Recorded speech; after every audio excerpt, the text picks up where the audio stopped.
Monday, Nasties. How are you doing? Big win for the Oilers on Saturday against the New York Rangers. It was a can't lose, apparently, but not a must win. We will talk about that. Now, the thing is, for the Oilers, still some lingering injuries here, as Zach Hyman and Victor Arvidsson did not practice today. There was a practice this morning at Rogers Place, and probably another 5 days at least for them, according to head coach Chris Knobloch. So I would not expect either one to play, neither Friday against the Utah Hockey Club nor Saturday against the Colorado Avalanche. We'll dive a little deeper into some Oilers stuff as we move along here. Of course, look at the game against New York. Podkolzin finally scores. The penalty kill looks, well, heck, not just competent, but all of a sudden excellent. So we'll talk about that. We have the story behind a 100-point game in championship football in Alberta. 2 teddy bear toss games over the weekend to tell you about, and who knows where else we'll go. Along with Jay Milne, I'm Reid Wilkins, the Reid Wilkins Show on Edmonton Sports Talk, your clear choice for Edmonton Sports. How you doing, buddy? I couldn't be any better, Reid. I really couldn't. How are you doing? Well, you know what? I find this weather combined with the lack of sunlight very tiring. I was in a bit of a state of hibernation this weekend. Well, I did. I didn't stay home. I went to the Bears-Huskies game Friday night, straight from here. Golden Bears won. I went to the Oilers-Rangers game, so I did get out and about. Sunday, I didn't really become mobile till probably close to 11 a.m. You know what, Reid? That's okay. Is it okay? Well, or is that just lazy? No. Is that just an indictment of my lack of motivation? No. You need self-care, which is then giving yourself the time to, hey, maybe sleep in a couple extra hours, take a break. It's the weekend, right? That's what you're supposed to do. You're supposed to rejuvenate yourself, your body. Do I seem rejuvenated, though? You seem like I trimmed my beard. I think that's why. I think the beard trim is working in your favor today. Well, I like having a beard. You look 38. I look like I've shaved off 12 years. Does the beard make me look that much older? An unkempt beard? Yes. This version? Was it because it was getting, I thought, a little just too much where some hairs I don't know wouldn't if I'm stay looking in at place. Reid Wilkins or John Hamm with the beard. You know what I mean? Does John Hamm have a beard? When he has it. I don't know why he doesn't do it more I never often. saw, Mad Men I watched a few episodes of. It was okay. Last thing I saw John Hamm in, he's in those commercials, but he was in the Top Gun movie that I rented a few weeks ago. He's in Top Gun Maverick, looking very handsome, but beardless. It's you. Oh, Hamm with a beard. Oh, that's what I look like. I think that's the last thing people would say I look like. But I found the beard, I don't mind having a longer beard, but I just felt even when you try to sort of groom it down, you got hairs poking out a little bit. And I noticed when I was trimming it, it was thicker in the goatee area. It seemed to be a little thicker here, chinish, and a little out onto the cheeks. I think that's natural. Is it? I think you have different areas that grow hair at different... it's like your head. There's portions of your hair that have more hair growth in it than your We beard. need a beardologist on the show. We do What do you need call someone who beardology. studies beards? Is that a beardologist? Have to be a beardologist. Or is a beardologist someone who knows everything about David Beard's career, who was here a couple weeks ago? I don't know. We need a beardologist. 780-218-9999 is the EST inbox. Well, and that's something because the Nasty Chat is chiming in saying that, you've earned hashtag TV for Reid. Yeah, we need an actual TV to watch right there so we don't have to. Well, this one, I don't even. What is this one? Is this a real TV? Yeah, it's probably black and white. No. Oh, but I don't do what you do. You can link it to your... I just am doing this here, right here in front of me. Easy hands. I don't need this off to the side. For the people on YouTube, I am directing traffic. But I would like people to send in as well. We didn't even talk about this, but when they're saying, hey, the boss is back, now it's time. What else did we ask for while Dusty was in his hibernation of sickness? He's in the chamber. There was the TV that we needed, right? Well, we've been asking for that since the first week. We need the map. Oh, we need the map of Alberta that pulls down. I'd go Canada. Map of Canada? Yeah. And with a picture of Joe Elliott in the ripped jeans on it from Pour Some Sugar on Me video. Yes. Yes, that was on there as well. Was it? Were you doing a map of Canada? Well, maybe Alberta Wouldn't Alberta would be best. focus in when we talk about Alberta small towns like Hythe? Like Hythe? Yeah. I said. What else did we need?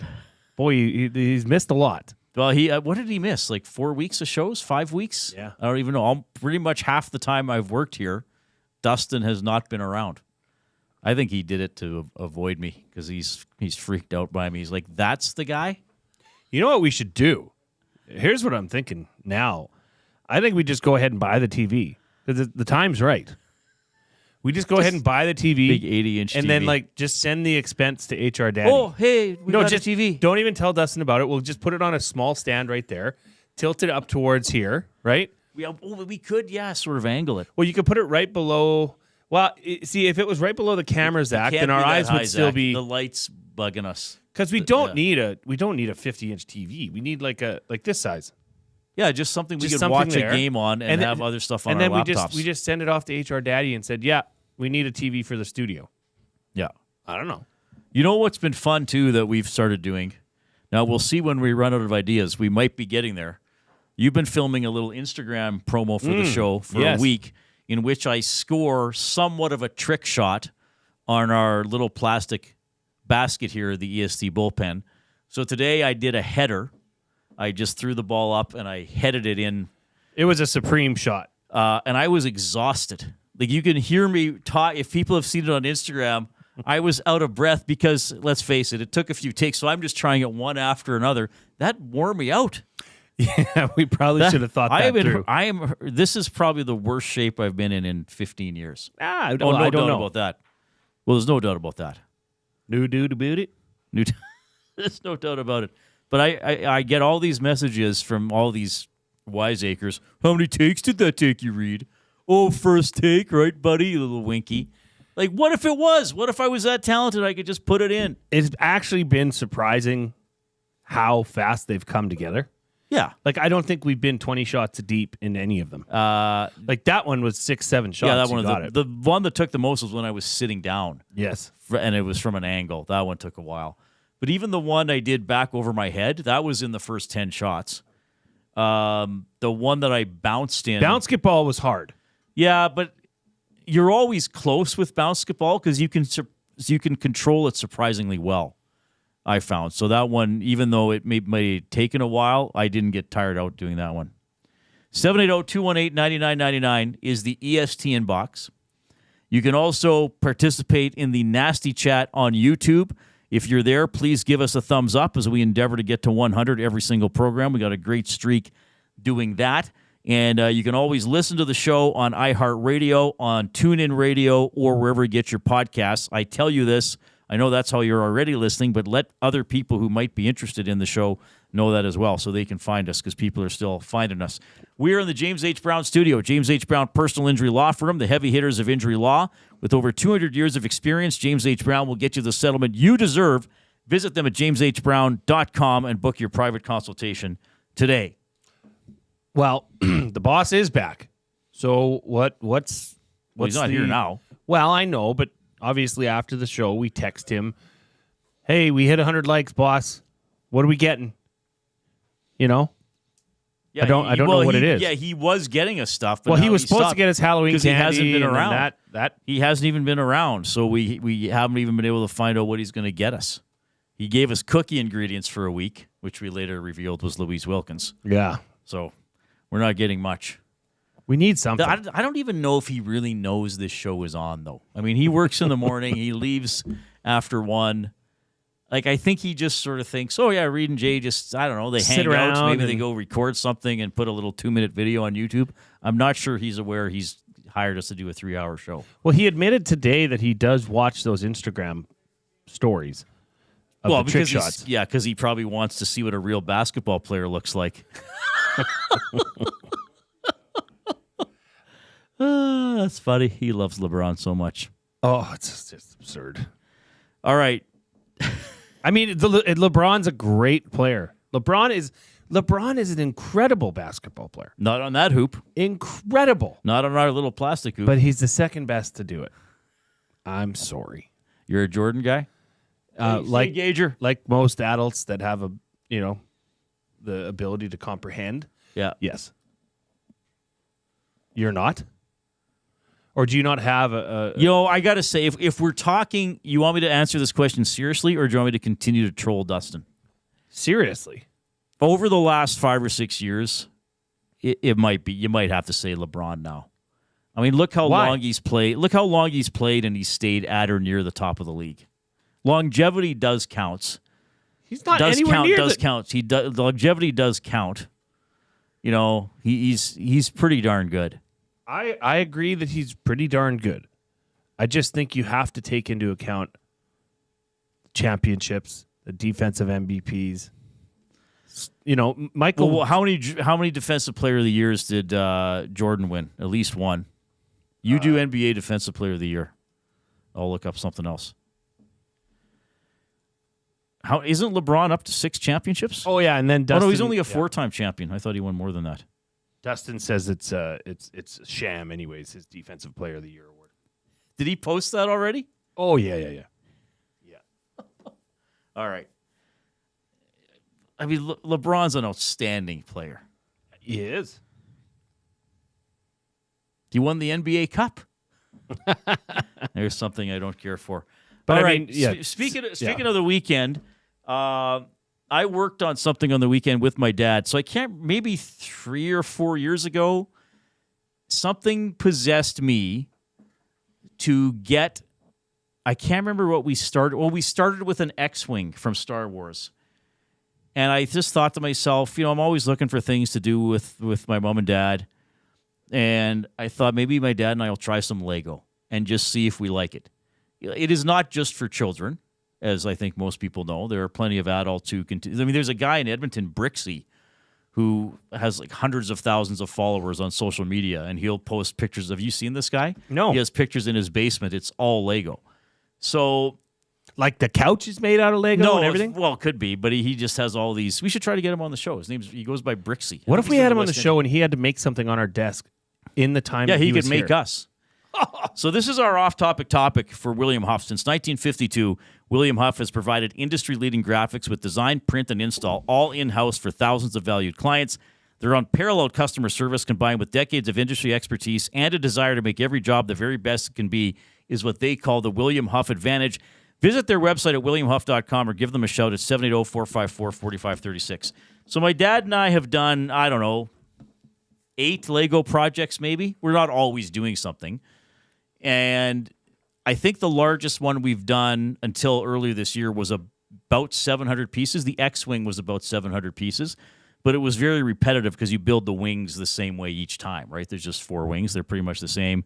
We've done a TIE fighter. We did a James Bond car. We've done a couple like smaller Star Wars figures that had maybe like 80 pieces.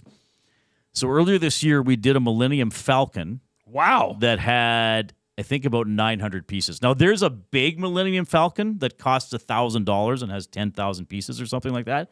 We did one that had about 900 and something, and it was really fun. So, how big would it be at the end at the completion? Oh, I don't know, like a foot. Oh, okay. So we're currently doing, and we started it on Saturday, so we built a bit on Saturday before we went to the Rangers game, and we built a bit more last night, and it's over 1,500 pieces, and here's Zach's going to put it up on YouTube.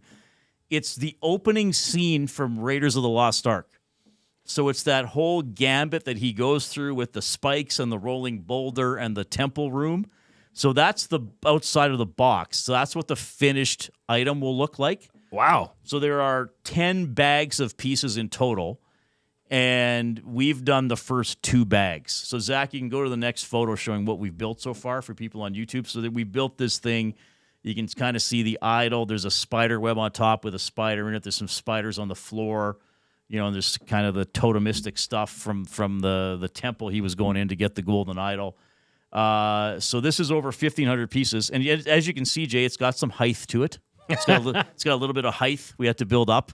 Well, I just see it on my screen now because it's a little delayed, but I see what you mean. It's quite intricate. Yeah, it's been a very interesting build so far, and we're about 20% done. So bag number 3 is I think the final bag for that section, and then there's 2 other sections, and then they all go together, and there's moving pieces and things like that. It looks like it's going to be quite fun. How big is this unit right here? Oh, that's not that big. That's, I don't know. How much is this? 8 inches, maybe? 8 so inches it's going to be like across? the length of this when it's all done? Like between me and you? Oh, it'll be probably close to 2 feet long, yeah. Wow. Yeah. So our off-topic topic is, and share a picture if you have one. Yes. Give us the most interesting, complicated, developed Lego project or model that you've ever built. Okay. Can I ask you, are you going to go work on that with your dad tonight? I don't know about tonight, but we'll work on it at some point this week, probably. I think you should. Yeah, we might tonight. Do you know why? Why? Because it's National Play with Dad Day. Is it seriously? It I is. didn't know that. Okay. Well, when you first presented this to me, I did build with my daughters have Lego upon Lego upon Lego. They get the little kits, but one year Santa brought the Lego bar. It was like the Lego Barbie bus. Mm-hmm. Oh my gosh, the book, the instruction book, was 230 pages long. Sorry, this was a Lego or a model? Lego That you did with who? my daughters. And it's finished? Done. Let's see it. I don't have it in the Oh. picture though. How many? Do you remember how many pieces? Oh man, there was like 20 some bags. So several sessions of building. So this Yes. is bigger than what Dad and I are doing now. It's big. Like, oh yeah, it's like okay. It was incredible, and yeah. Let's just say that the eggnog tasted good those nights. So you did it over several We sessions. did it over a couple days over Christmas. Like, Oh, we so went you at it. had dedicated, and did all three daughters Yeah, there's little willingly hands. participate? Because Okay. you know how those little books go. You can Yeah, have yeah. a pretty simple job. Yeah. So we task it out and do that. But probably one of my greatest accomplishments, although it's not Lego, was that I was able to construct we got goats. We have a miniature donkey and we have a pony, and they need a shelter just to get out of the wind and obviously the elements. So I built a goat shelter by myself with these very hands. I managed to manufacture that in one day out of wood that we had laying around our house. So you actually built a real thing. You know my neighbor, Reid, who's from Evansburg? The farm was just down from you. That's my neighbor. Anyway, You have a neighbor from Evansburg? yeah, I've talked to you about him. And Really? they had a pig farm. Was I there? Yeah, you were present. At least I thought you were. They had a pig farm, but so they destroyed it, and he had all this extra wood.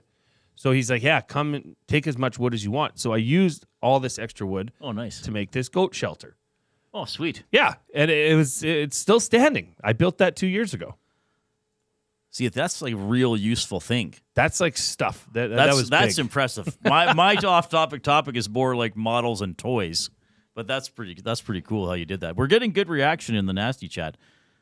Yeah, somebody's Jen, my husband, wants the Titanic Lego set. It's like over 9,000 pieces or something like that. Well, Rob from the Grove says, my nephew built the Titanic set. It came in 3 big boxes. Took him just over 1 day. Built in 1 day. Oh, I don't know how you would do that. So if you have your projects, if you have your Lego or your model, please send pictures because we'd love to get them up on the broadcast. Rob from the Grove says 9,090 pieces. So the big Millennium Falcon on the Lego website costs $1,150, and it's 7,500 pieces, and it's got to be 3 feet long. It's pretty big. All right. Oh, do you remember Connects? No. It was like a new Lego, but that's what the Wolf sent in. Oh, nice. Okay. Yeah, Connects was a great models toy. like that will be Yeah. good too. We got to call a quick timeout. We got Gracyn Sawchyn coming up. He scored the teddy bear goal for the Edmonton Oil Kings. You will also hear from Ryan Nugent-Hopkins. This is the Reid Wilkins Show with Jay Milne.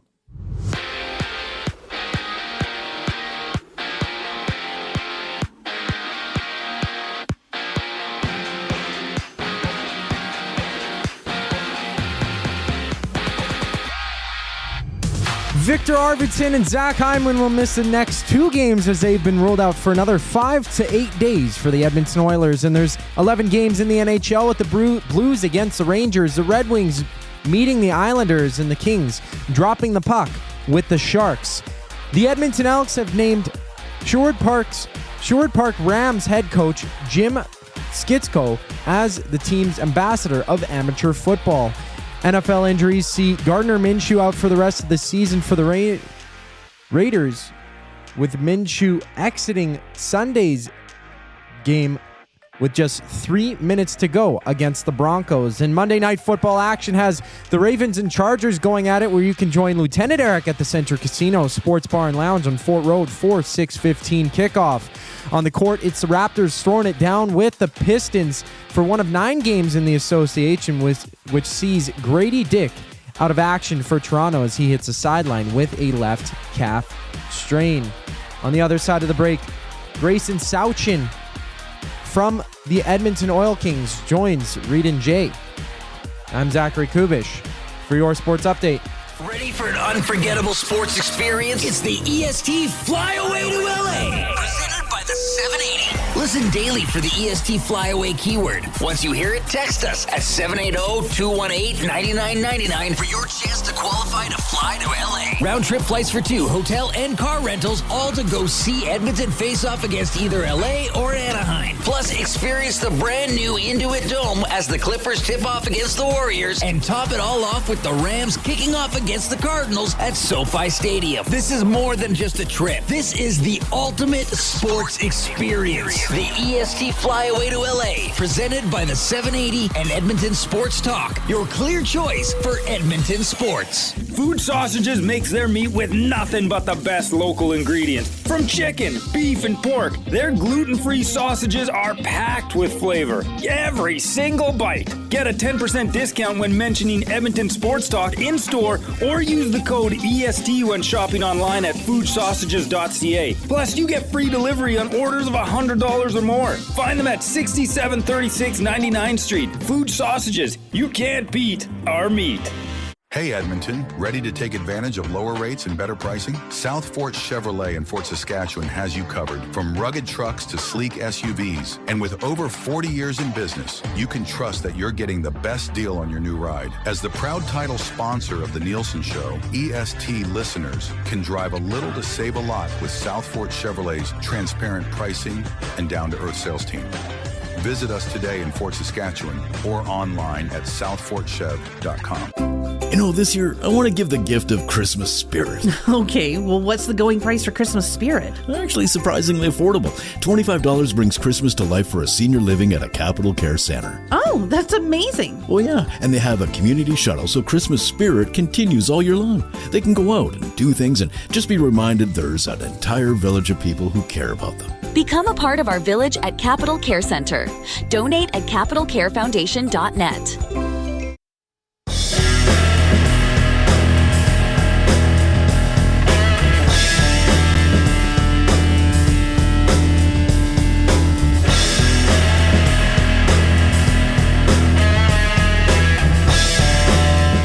All right, appreciate you tuning in this afternoon. Hope you are staying warm. I do find that the getting dark early seems to be bothering me more this year than other years. I don't know why. Maybe I'm just getting even more miserable in my old age. It does eat up the day. I mean, I know that sounds duh, but it just does when you're doing things outdoors, or like you have to do things earlier. You know, because once it starts getting dark, it's gone. Yeah, it's fast. Mitchie R says, my 8-year-old grandson can knock off 3 to 4 Lego sets when he comes over. I think we spent thousands on his Lego. Hey, if he loves it, why not? You know what? It's very good for the young creative mind. Yeah. Absolutely. That's an investment. Well, and I also think it's good for my 50-year-old mind and my father's 80-year-old mind. 100%. I think it's good. Hey, because you got to, like, the directions are all visual. Right, so you have to. It doesn't say take a red block and put it on the corner of the black block from the last picture. You still got to think when you're putting it together. Can I share something about my wife's opinion of Lego? Oh, this will be good. Yeah. Yes. Oh, yeah. It's great. How negative is it? Well, here's the thing. So these little kits, right? Like your kit there from the Raiders of the Lost Ark, and who was this here? CLB and Airdrie sent me an Eiffel Tower that his son built. It's 4 feet tall, 10,001 pieces. The Eiffel Tower. So I'm sending that to Zach right now. We'll get that up. But these little kits. So my girls have all these little kits that are in their toy room downstairs. Okay. And they're assembled and they remain intact. My wife would like to disassemble all of them and throw them in one bin. Okay. And say, hey, here you go. Try recreate it. But the point is to build it and then just play with it. Have it on display or play with it. Okay, so I'm like, absolutely not. They'd never be able to recreate that because it's so with the directions. But those are gone. I should try and find. I must have a picture of the Falcon that we built. So I thought she looked at me like I was, from another planet. But you can just get generic Lego pieces and try to build whatever you want. We have that. Yes, but I just don't know about taking something that was a kit and just saying destroy it and now you can rebuild it. I don't know if they could. Maybe I'm well, if they still have the instructions, but you'd have to sort all the pieces differently. I must have a picture of the Falcon. Suppose. Now I can't find one now. Koob, I do. I've sent you the Eiffel Tower. And I'm going to send you the Millennium Falcon. Let us know when you have Gracyn, obviously. Yeah, it's actually really fun, and I always find now like our audience is great, but you still sometimes, hey, I'm building Lego. Well, are you building Lego? Isn't that a kid's thing? It's like, no, it's not. It's really anybody who wants to do it. I'll never Lego shame. Do it. And like I was saying, these are not. I think there are some projects that might be more tailored toward, okay, this is for a 5-year-old to build. It's not that many pieces. The blocks are big. They're easy to tell apart. But like if you're building a 10,000 piece Eiffel Tower, yeah, well, there's some maturity and patience and passion that lies in there, right? Well, and Mitchie R says, my 8-year-old grandson can knock off 3 to 4 Lego sets when he comes over. I think we've spent thousands, right? Like he said. And Matt Hyman says, apparently it's good for seniors as well. And yeah. Which my dad would qualify. Anything to expand the mind is fine. Yeah. And they're all a little, they're the same but different, right? Like you got to grasp sort of what it's going to look like in the end and you're not sure how you're going to get there, which is kind of fun stuff. Okay. Rob from the Grove says, Jay, you can get the build instructions on the Lego website. So I could get and have them remake that, but I don't know. We should have Gracyn in a couple minutes. So we got time. Zach, I'm sorry. I know you got a lot. Do you want to put up the Eiffel Tower, and then we'll probably get Gracyn connecting, and we can show the teddy bear toss video. So this is 4 feet tall. By the way, if our listeners aren't yet used to us doing things on the fly, we suggest you get used to it. You got another thing. Oh, my goodness. Who sent this in, Rob? Yeah. That's amazing. No, CLB and Airdrie. Oh, sorry. Oh, thanks for listening in Airdrie. Yeah, he said, my son built this Eiffel Tower last month. It's about 4 feet tall and 10,001 pieces. 10,001 pieces. Okay. So that would be, I imagine the 4 legs of the base would be somewhat repetitive builds, but then as you're getting towards the top, and I guess that's when you'd have to be careful. You wouldn't want to knock it over and scatter some pieces around. Like 1,001 pieces, Sorry, 10,001? 10,001, sorry. So that's a large project. That would take a while. That I find it really cool, though. And the Lego stuff, and that's why I included models in this. I don't know if we're going to get any of the models, but that'd be stuff you have to glue, and I don't know if I'm dexterous enough for that. You know what I'm talking about? Like to actually glue pieces together. I guess you follow directions and get used to it. Maybe I'll get there someday, but for now the Lego projects are rewarding enough. Yeah, like you're talking models? Yeah. Yeah. Might have done some in school. I don't know. I had a real little kid. I decided a while back I was going to get into the RCA airplane game, and I bought an airplane that was way too technical, way above my skill level, and just smashed the thing. Every time I try fly it, I smashed it. Well, so I got good at gluing. And when you take on a hobby, you should start at the entry level. That's not. Like, I don't run as much as I used to, but when I got to be a pretty good runner and people would say to me, how do I get into running? I would say start slow. It's amazing how quickly you'll get to a longer distance, but don't start with the longer distance because you'll discourage yourself. Matt Hyman, Lego has kits that are aged 18 plus, but they are not X-rated. LOL. That is pretty funny. All right, should we all do the teddy bear toss goal? Here is the goal as called by Matt Barrett from Saturday night. Now through the middle, Gracyn Sawchyn to center. Works it into the zone. Dishes, right wing, Lucas Sawchyn. Drop, feed. Josh Morey shoots it, stopped. Rebound, Sawchyn scores! Unleash the Teddy Bears! Gracyn Sawchyn makes it 1-0 Edmonton. He is Mr. Teddy Bear 2024. That's awesome. Gracyn Sawchyn, 15,458 Bears, the total. Oil Kings beat the Rebels 5-0. Gracyn Sawchyn joins us now. Gracyn, you're on with Reid and Jay. How are you doing? I'm good. How are you guys? Doing very well. Congratulations on scoring the teddy bear toss goal. Take us through the play and then just what it's like being on the ice for all that. Yeah, zone entry, passed it to my brother. He made a good play up to the D, and D got the puck to the net, and it was kind of sitting there for me, so I just wrapped it around. All right, and then tell us and everybody, so you're in the middle of Rogers Place celebrating a goal. Oh, yeah. What's coming down on the ice? Take us through all the Bears coming down. Yeah, that was unreal. Just took me a while to catch my breath, but just soaking it in as all the teddy bears come down. It was pretty special.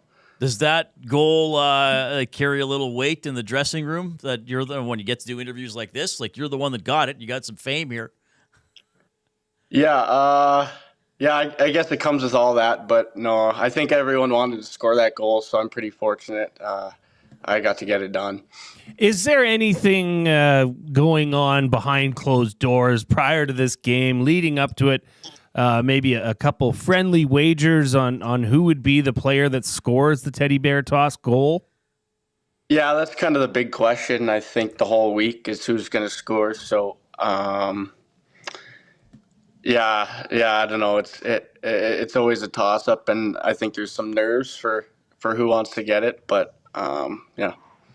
Now, obviously, in the WHL, the teddy bear toss is something that's celebrated throughout the league.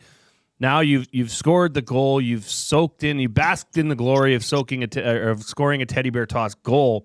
Have you ever been on the other side when the teddy bears are coming down after the opponent on an away game has scored the same teddy bear toss goal? Yep.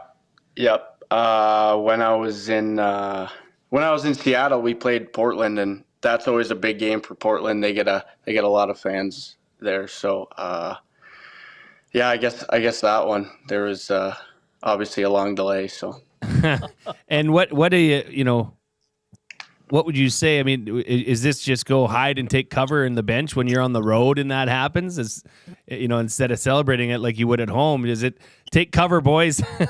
How was it feeling? Pretty much. Yeah, it's like get to the room as fast as you can, pretty much.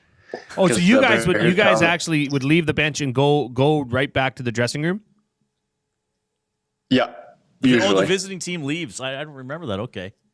Yeah, sometimes. Yeah. Sometimes. Okay. Gracyn Sawchyn from your Oil Kings joining us tonight, this afternoon on the Reid Wilkins Show. He got the teddy bear toss goal, 5-0 win on Saturday. Hey, 3 straight wins for you guys. The Oil Kings building up again after a couple of tough years. You're 11-10-2, and you had that long road trip. You came back over 500 from that one. What do you sense here that's building for the team this year? Yeah, I think we're going in a really good direction right now. We had a tough 4-game losing streak there, and everything's starting to come together. And obviously, the guys get closer, and we're getting a little more confidence. So I think it just goes up from here, and I think we just got to stay consistent and keep going. What's it like having your brother on the team? And I guess from that highlight on your line. Yeah, it's unreal. It's pretty special. Never really thought it would happen. He kind of joined right at the start there. So, no, it's been great. And obviously last night was super special, sharing the teddy bear toss goal with him. All right. And I believe your goalie's doing pretty well. Wasn't Alex and Worthington just the goalie of the week? Tell me about his play. Yeah, he's been unreal. We never really knew what to expect coming into the season, and he's been unreal for us. And obviously been playing a lot, so whatever he's doing off the ice has been really good, and it's showing on the ice. So okay. Well, Gracyn, congrats on scoring the Teddy Bear toss goal. Fun moment. Great night for you guys, or I guess afternoon into the evening yesterday, beating Red Deer 5-0. Keep it going. Oil Kings are always fun to watch. Really appreciate your time. Yeah, thank you. Thanks for having me. All right, Gracyn Sawchyn from your Edmonton Oil Kings. So they had their Teddy Bear game yesterday. Did I say it was Saturday at one point? It was not. The Rangers were playing the Oilers on Saturday. This was yesterday. The Golden Bears did their first Teddy Bear toss game on Friday. Yeah. Smaller venue and first time doing it. They didn't get as many Bears, but they had a pretty good participation for the goal against the Saskatchewan Huskies. I went to that game on Friday. Bears won 4-2. The Huskies did beat them, though, in the rematch on Saturday, but that's just the Golden Bears' second loss of the season in Canada West play. Kevin Radomski was the VP of Business Ops for the Edmonton Oil Kings, was in studio last week, showed off the Teddy Bear toss jersey. Yeah. He said that they had a goal in mind. I think it was 15,000, right? I think so, yeah. So they exceeded that. They topped that. Round of clips. Which is great. For all the fans. Well, I just noticed from seeing on my Instagram and stuff, too, some friends or colleagues in the past, there are definitely people who would go to that Teddy Bear toss game that would not attend any other live sporting event. So that's cool, right? They get people out for it. Well, I must say, friend of the show, friend of EST, Guy Flaming, this came in after, but he said, ask Gracyn how it's been getting used to speak without his front teeth. They got knocked out in Prince Albert last weekend. He adds in, all he wants for Christmas is his two front teeth. Sorry we missed that for the interview, but we'll get him next time. I'm glad Guy's tuning in. We love having Guy as a friend Jason of EST. into the EST inbox says, we were there for the Teddy Bear toss game. You could feel the electricity every time the Oil Kings had the puck. That was cool. That would be neat. That is awesome. And, of course, that was Matt Barrett's play-by-play, relatively, first season doing Oil Kings play-by-play. Fantastic. He's been great to deal with. He was here doing the hangout one day. Great call, that goal, too. All right, 780-218-9999. The off-topic topic for William Huff is the best or memorable Lego or model project that you built. So a story behind it and a picture. We've had a couple picture submissions already, which is pretty cool. Portions of this hour presented by the Canadian Brew House. The Canadian Ice House is taking your sports experience to a higher level of ultra-cool. TrackMan golf simulators are now open at the Ice House, an immersive and realistic golfing experience in the heart of downtown Edmonton. Visit thecanadianicehouse.com. I may have to leave the room during our next segment. Jay's going to get fired up for Gemco. But first, we got the Koob with the sports update.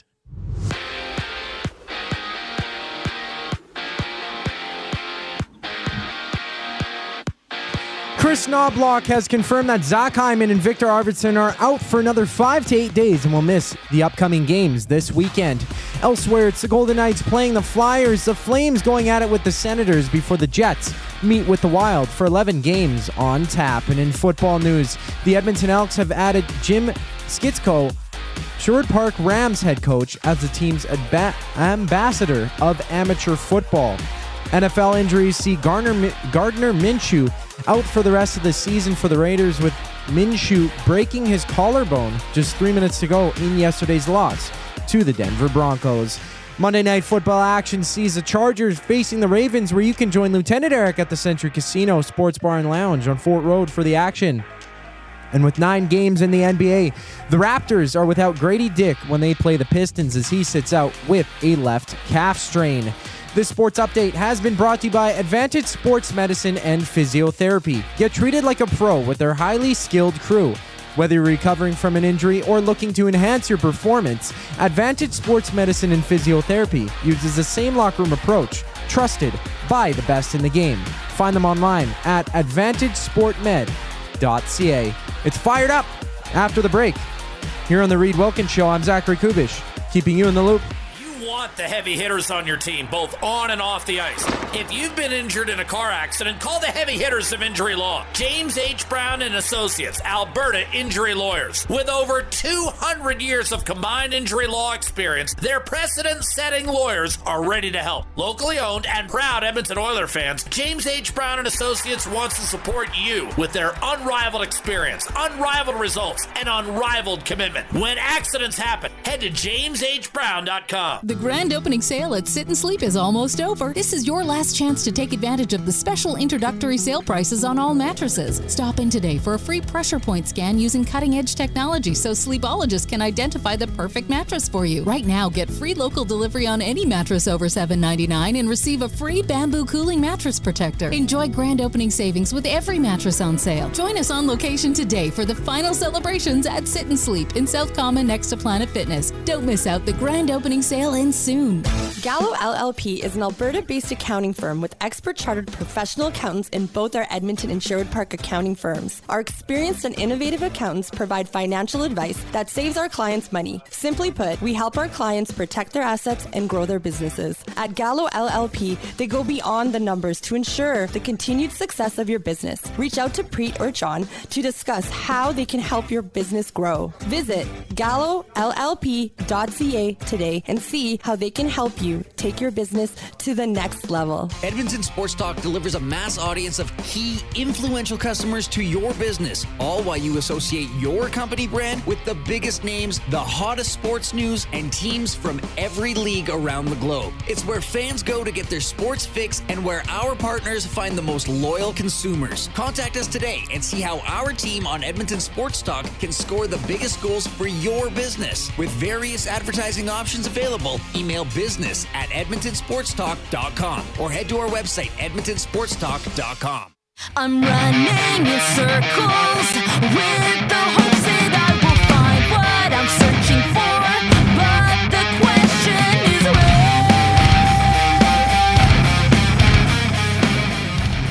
Tom Gazzola liked your video on Instagram. I wonder if he wants to be friends with me in real life.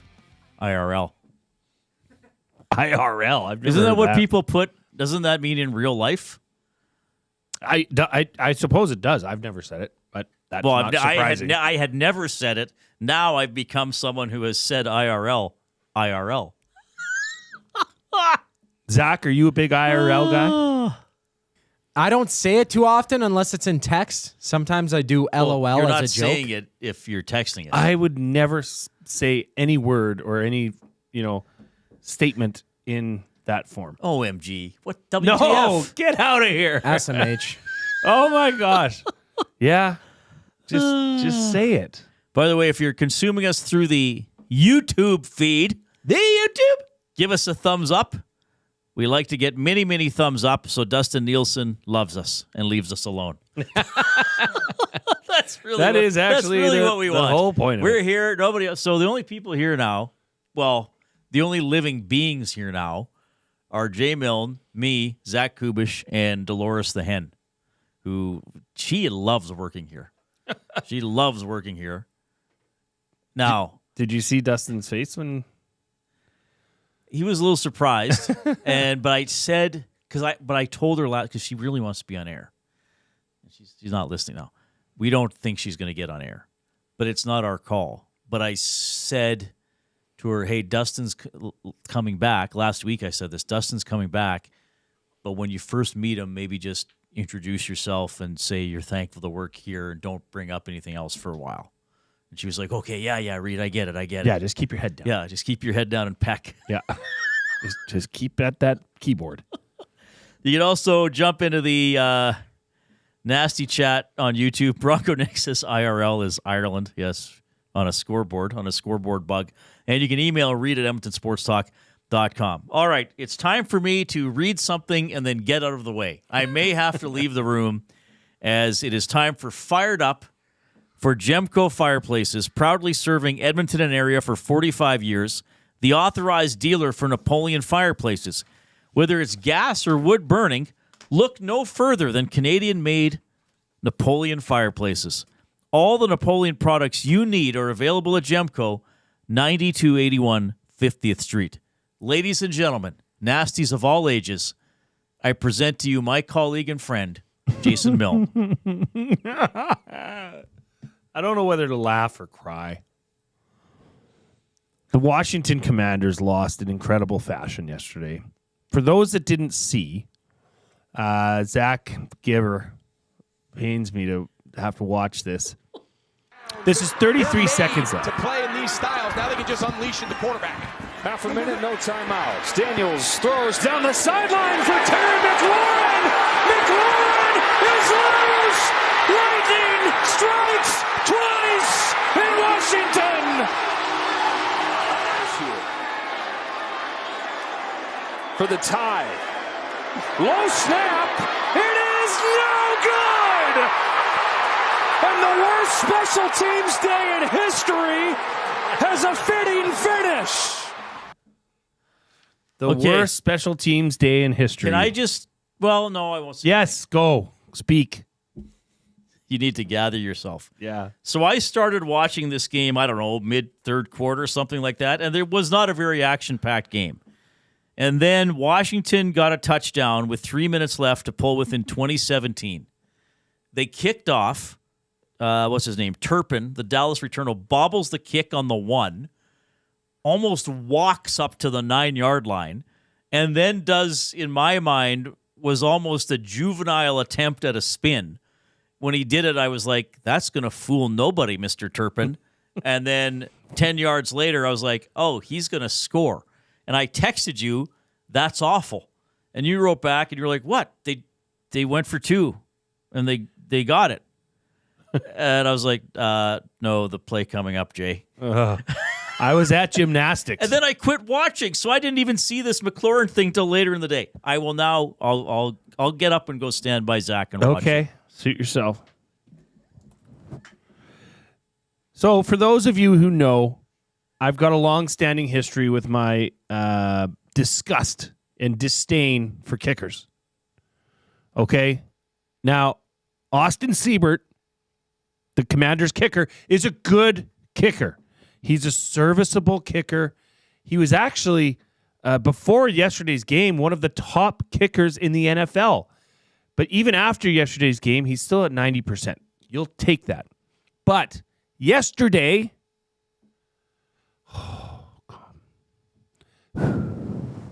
Yesterday, he missed an extra point, and he missed one of his 3 field goals. So he was 50% yesterday. Terrible. Now, Zach, if you want, you can replay the video with no audio. Because what happened here was they score this touchdown with 33 seconds left. I don't think anybody was prepared for that. I mean, it's an incredible throw. The route was crazy. And then to finish it off and take it to the house, I don't think the Commanders were thinking this was going to happen. So what do you see right away?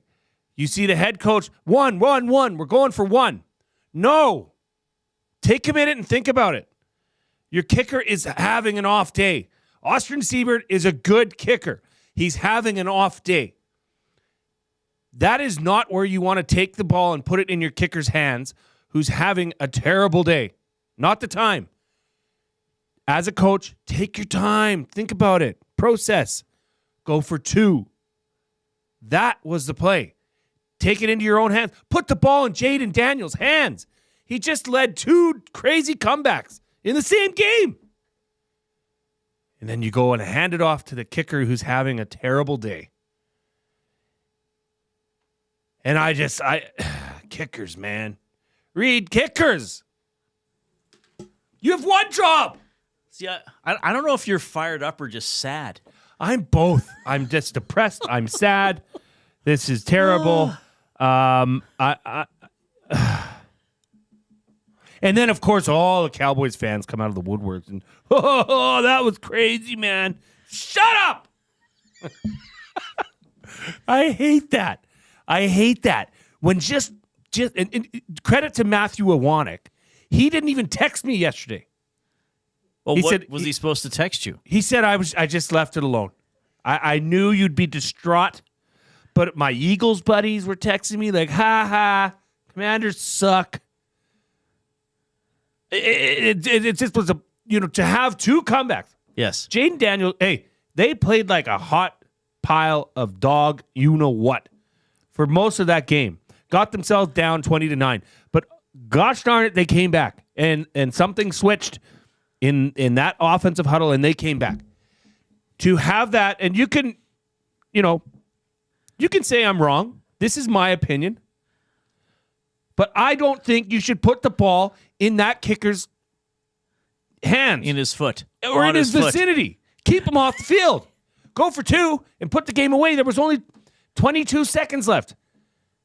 Dallas would have to have a miracle play like that happen to lose. Then you lose. But to have that happen the way it happened, and I wish they could take that back. And I wish they could just think and process a bit more. Because the right call there with that kicker in that day, yesterday, was to go for two and go for the win. That was a weird game. And again, I didn't watch the whole thing, and then I stopped watching with about 2.5 minutes left when Dallas ran the first kickoff back to go up 27-17. And again, until I saw it later, that McLaurin play was 86 yards. Can you imagine if Dallas would have lost on that? I mean, that's Milt Stegall territory. Oh, yeah. What Winnipeg did to us, 6 to us, to the Elks, whatever. But that crazy thing is because so here's the thing. I don't watch the game. I stop watching. I'm doing stuff around the house. I sit down to watch the Seahawks, and then they show it during an update. But they just showed McLaurin running the last 40 yards. I didn't realize till even later in the evening that was an 86-yard pass. So if they go for two and win, now there's no guarantee they would have got the two with 21 seconds left or whatever it was. There's no guarantee they would have got the two, but they likely would have won 28 or won 27-26. And then what's the story for Dallas? How bad they are. And they lose a game that way on an 86-yard touchdown and a 2-point convert. Well, and think of the momentum that happened. Terry McLaurin scored a touchdown he should not have even been open for. But they broke down that route. It was a beautiful wheel route up the sideline. Okay. And then Jaden Daniels put the ball into a spot where nobody else... It was beautiful. Mwah, chef's kiss. You go down and you score, and that defense is gassed. Yes. Go for two right now. Put the ball down. Because Let's Daniels could run it in himself. You got an extra weapon. He did. Yes, that's the thing on those 2-point converts with the mobile quarterback. That's an extra guy to try to cover. They just converted a 2-point conversion the series prior. And I think, coaches often play it safe. Probably less than they used to. But we've talked about, even our short time doing this show together, that I feel as if teams should go for two more often, even halfway through the first quarter. Try to get 8 instead of 7. Why not? But I think is it Quinn, the coach of the Commanders? I can't remember. Dan Quinn. Dan Quinn. I don't think he would have been criticized for going for two because his kicker had a bad day. Yes. Right? The story's there. And it's a miracle situation anyway, because even if he makes the extra point and it goes to overtime, your kicker still is having a bad day. Yeah. And it might come down to kicking in overtime. So I actually think, as much as I think coaches make decisions because they just want to make the safe call and not get criticized and go off the books, I think in that situation, if the Commanders would have gone for two and failed, you wouldn't have been happy, but I think you would have been like, okay, you didn't give. I mean, okay. They were in a game they shouldn't have been in at that point. But you take the guy having a bad day out of the equation. Just leave him on the bench. 7 minutes left in Game 7 against the Canucks. Ryan McLeod overskates the puck. Canucks shoot it in. You know what Knobloch didn't do? Put Ryan McLeod back in the game. Because he thought, you know what?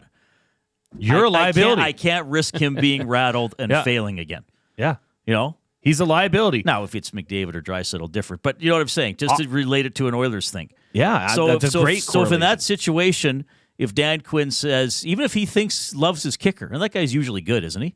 Yeah, he's a great kicker. Right. So, but in that situation, if he says, okay, you didn't just miss one kick today, like you look borderline incompetent today. So I'm not going to put you in the situation to fail. So I think going for two in that situation, even if they would have run the most stupid 2-point play ever and failed miserably, at least that it's on everybody on the offense, and the coach can say, "Hey, look, I went for two.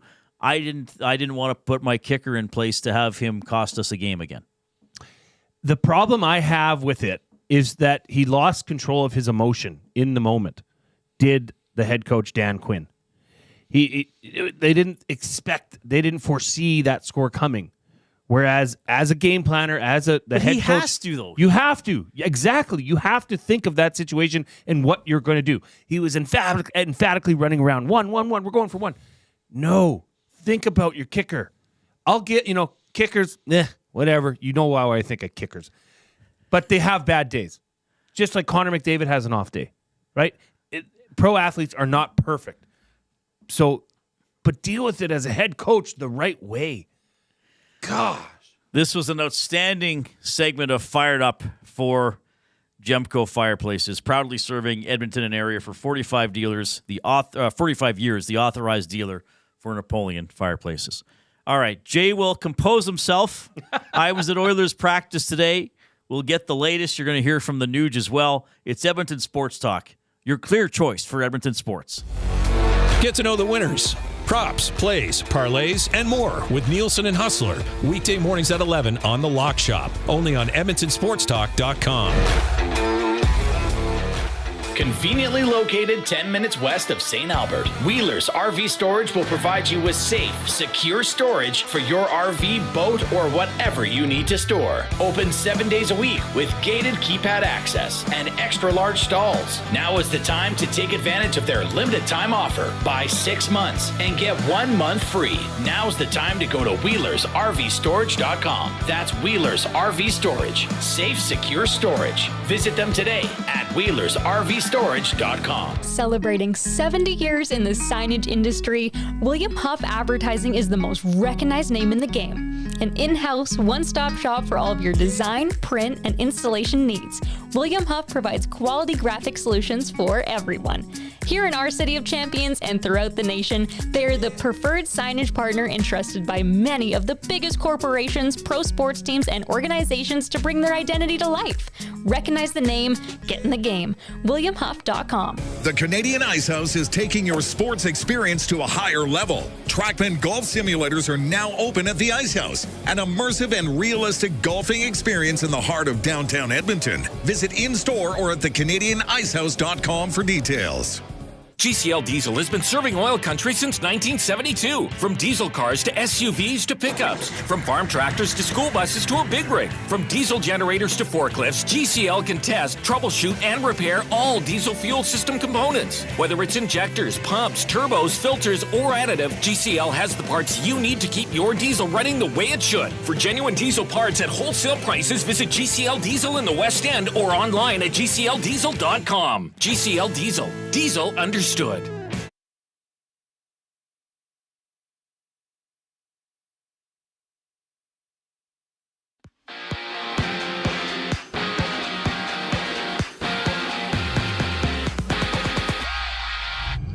The Oilers will be without Zach Hyman and Victor Arvidsson for the next 2 games as Edmonton gets set to play the Avalanche and the Utah Hockey Club. And tonight it's the Preds hitting the ice with the Devils, while the Avalanche battle the Lightning and the Capitals match up with the Panthers on an 11-game slate. With Sherwood Park Rams head coach Jim Skitsko being named as the ambassador of amateur football for the Edmonton Elks. And in NFL injuries, Gardner Minshew will miss the remainder of the season after breaking his collarbone late in Sunday's loss against the Broncos. Tonight we see the Chargers kicking off with the Ravens at 6:15, where you could join Lieutenant Eric at the Century Casino Sports Bar and Lounge in Fort Road for the action. And there's 9 games in the NBA with the Raptors taking on the Pistons, with Grady Dick missing tonight's game due to a left calf strain. The Reid Wilkins Show with Jay Milne continues right now. I'm Zachary Kubusch, and you're up to date.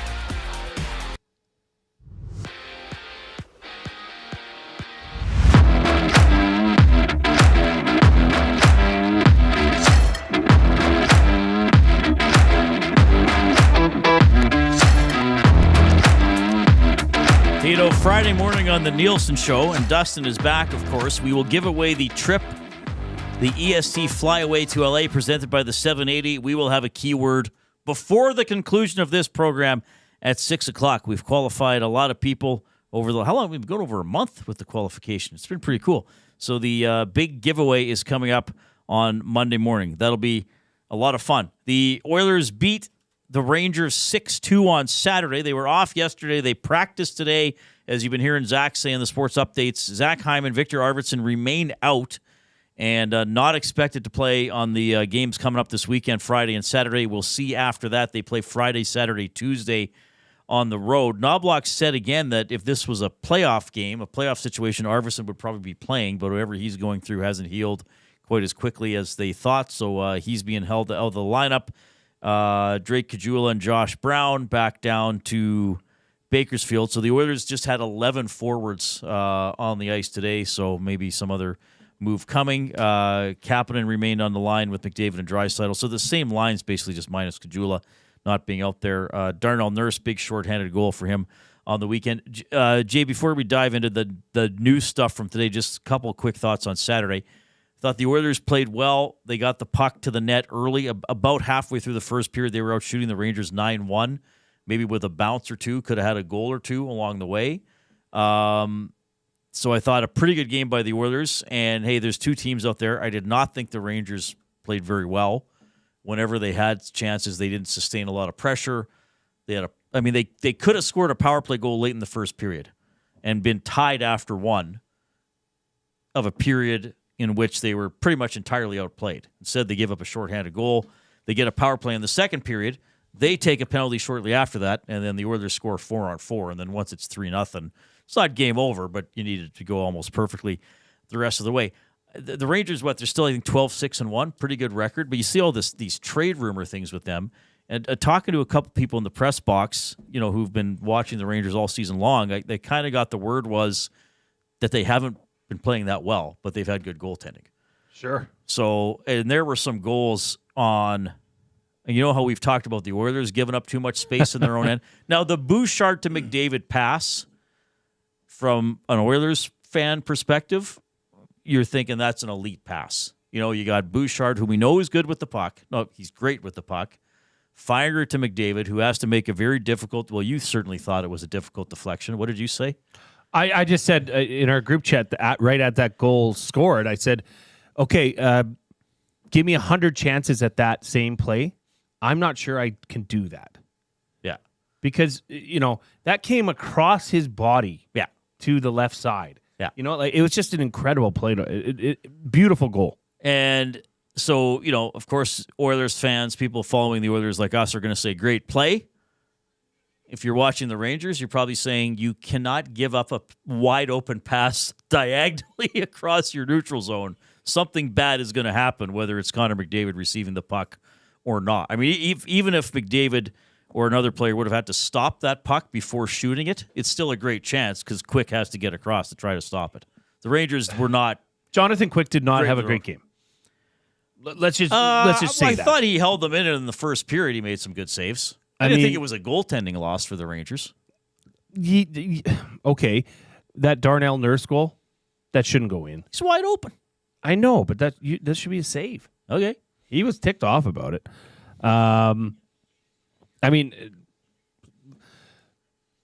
Rising star Vasily Podkolzin's goal was a beautiful shot. And I think it was ticked on the way into off the Ranger. Yeah. But still, he scored, which he needed. He did. He needed it very badly. Bouchard's goal was an absolute snipe. Yeah. Right? Well, the Oilers outchanced them by a wide margin. So 40 shots to 34. Right? Face-off percentage, they won the face-off battle. Yes. They outblocked shots more than the Rangers. Did the Rangers wind up with more shot attempts? I didn't even look. No. When you factor in the shots on goal, the attempts blocked, and the missed shots. Oh, no. The Oilers had 14 block shots. Rangers had 10. Okay. Interesting. But, why?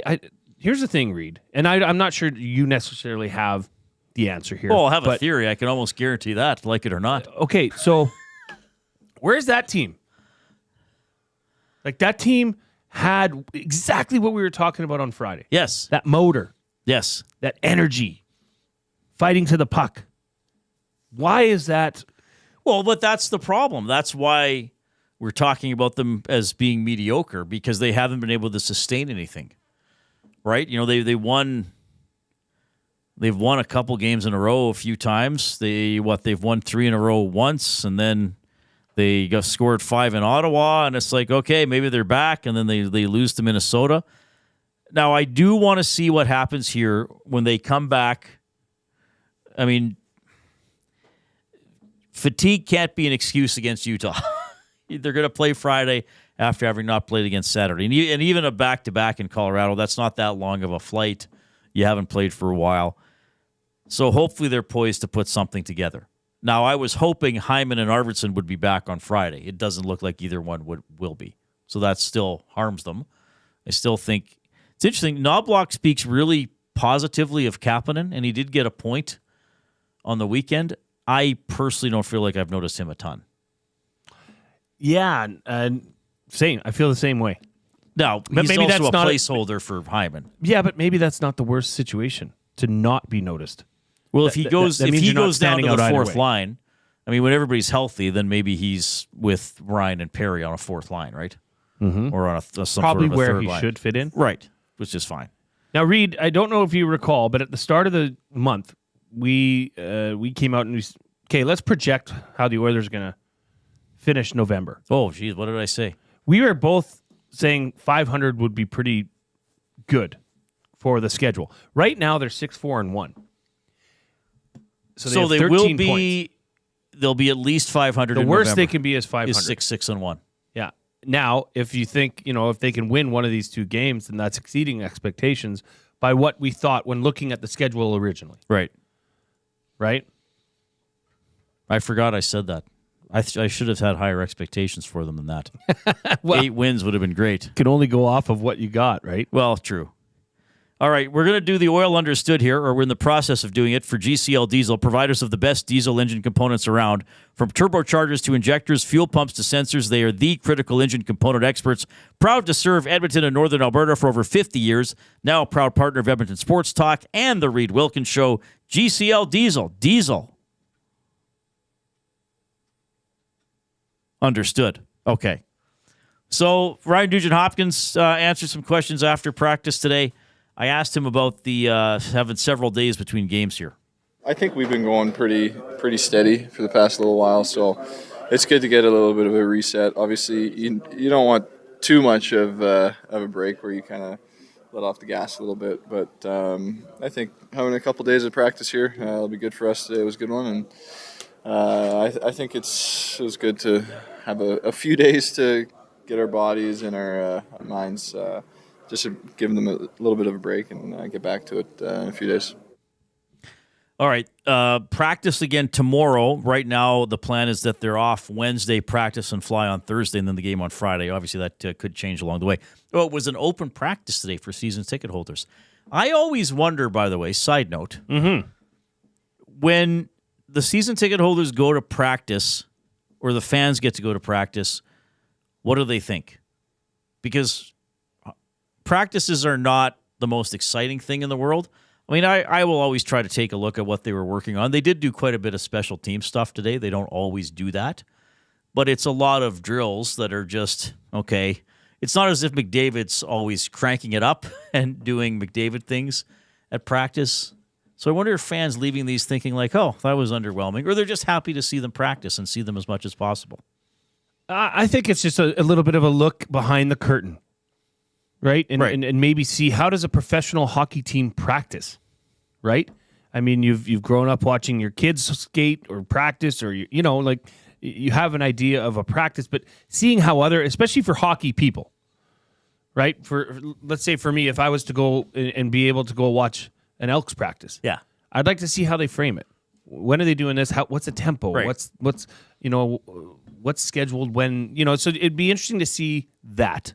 Well, it would be. I think that's a good point. If a minor hockey coach went, even if he's coaching a lower tier of hockey, if he went to a practice or got to take a kid or two on the team and then go to his next practice and say, "Hey guys, I'm going to show you a drill the Oilers did it." I mean, the kids are going to snap to attention right away, whether it's the greatest drill in the world or not. And just confirming and saying, "Hey, if a professional team's doing it, if they're skating lines, we should probably be skating lines." Right. It's not just breakaway competitions and one timers. There's a flow to the practice. Yeah. All right.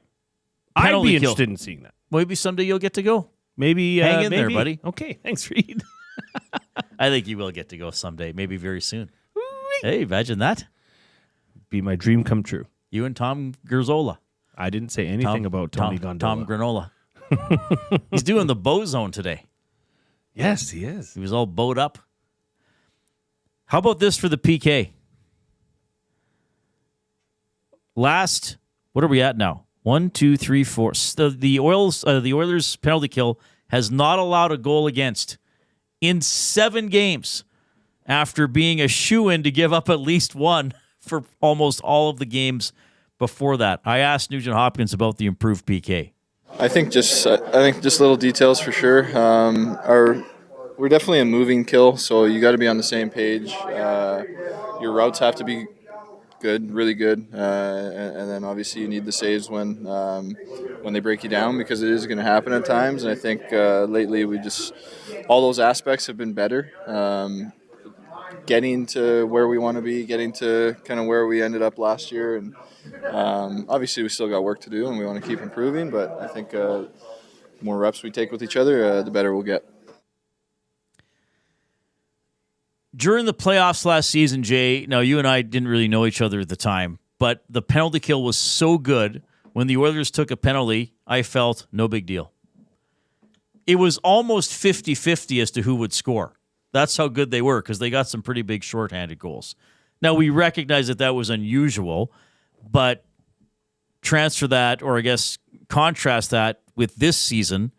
You know, when the Oilers, for example, gave up 7 power play goals in the first 4 games of the year, it reaches the point where you think, oh, there's a penalty. That's probably going to be a goal. That's a backbreaker. As opposed to, okay, we took a penalty, not great, but everybody's fine. Take a deep breath. We got killers that can go out and do it. And I brought that up to Nugent Hopkins as well, that having a good penalty kill can kind of keep the spirits high on the bench.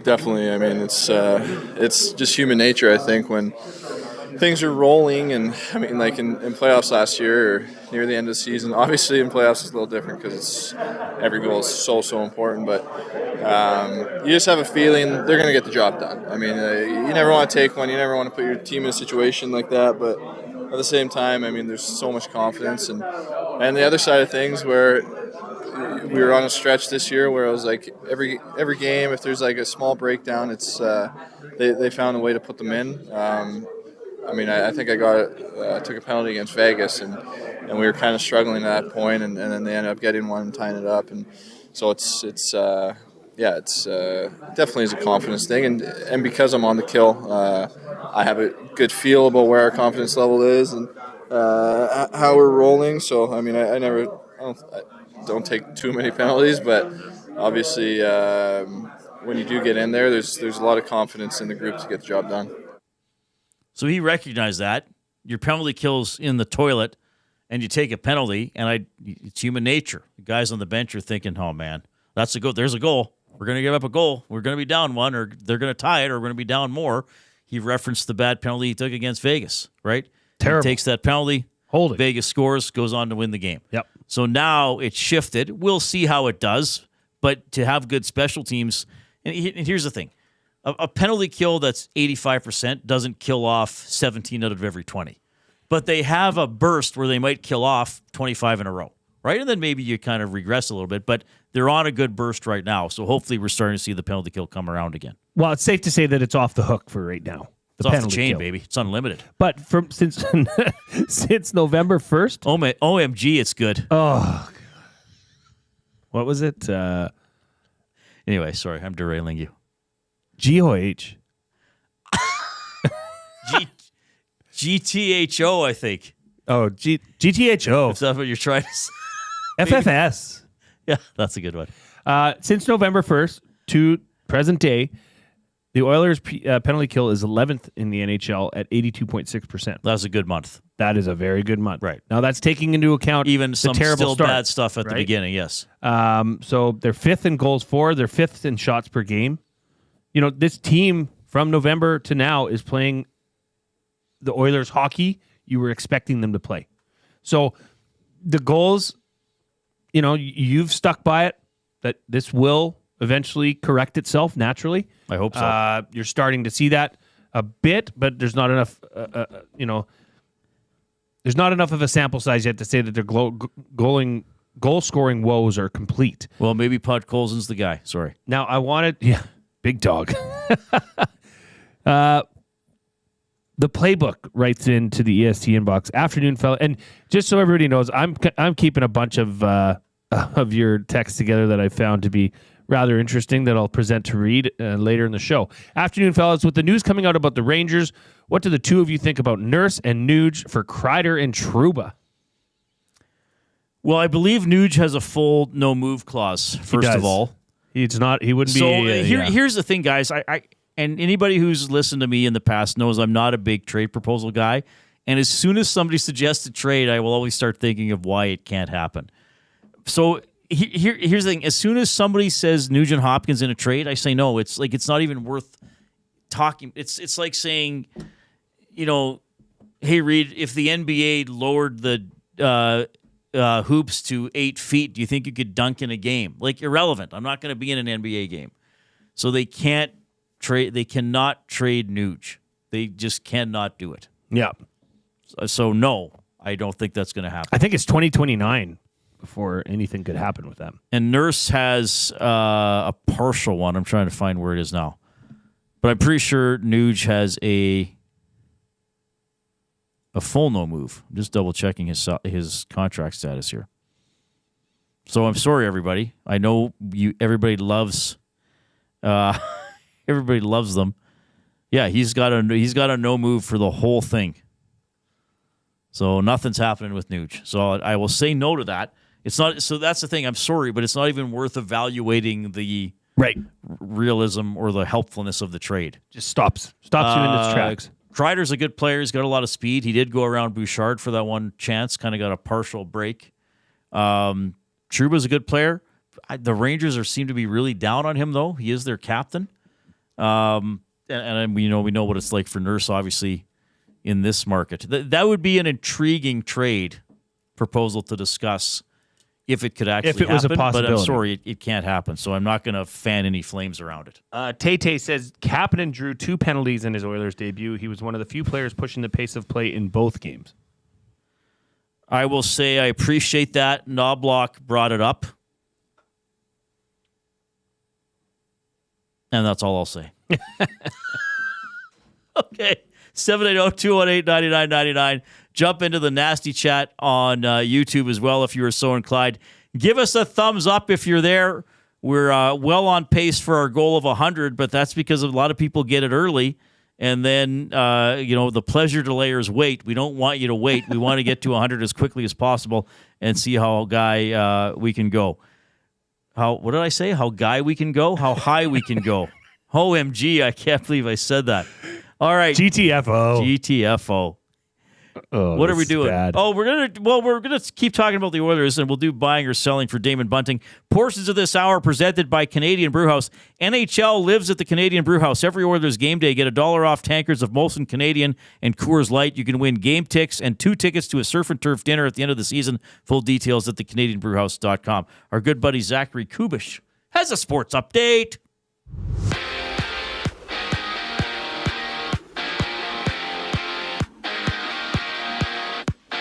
Victor Arvidsson and Zach Hyman will miss the next 2 games as they've been ruled out another 5 to 8 days. And there's 11 games in the NHL with the Blues against the Rangers, the Red Wings meeting the Islanders, and the Kings dropping the puck with the San Jose Sharks.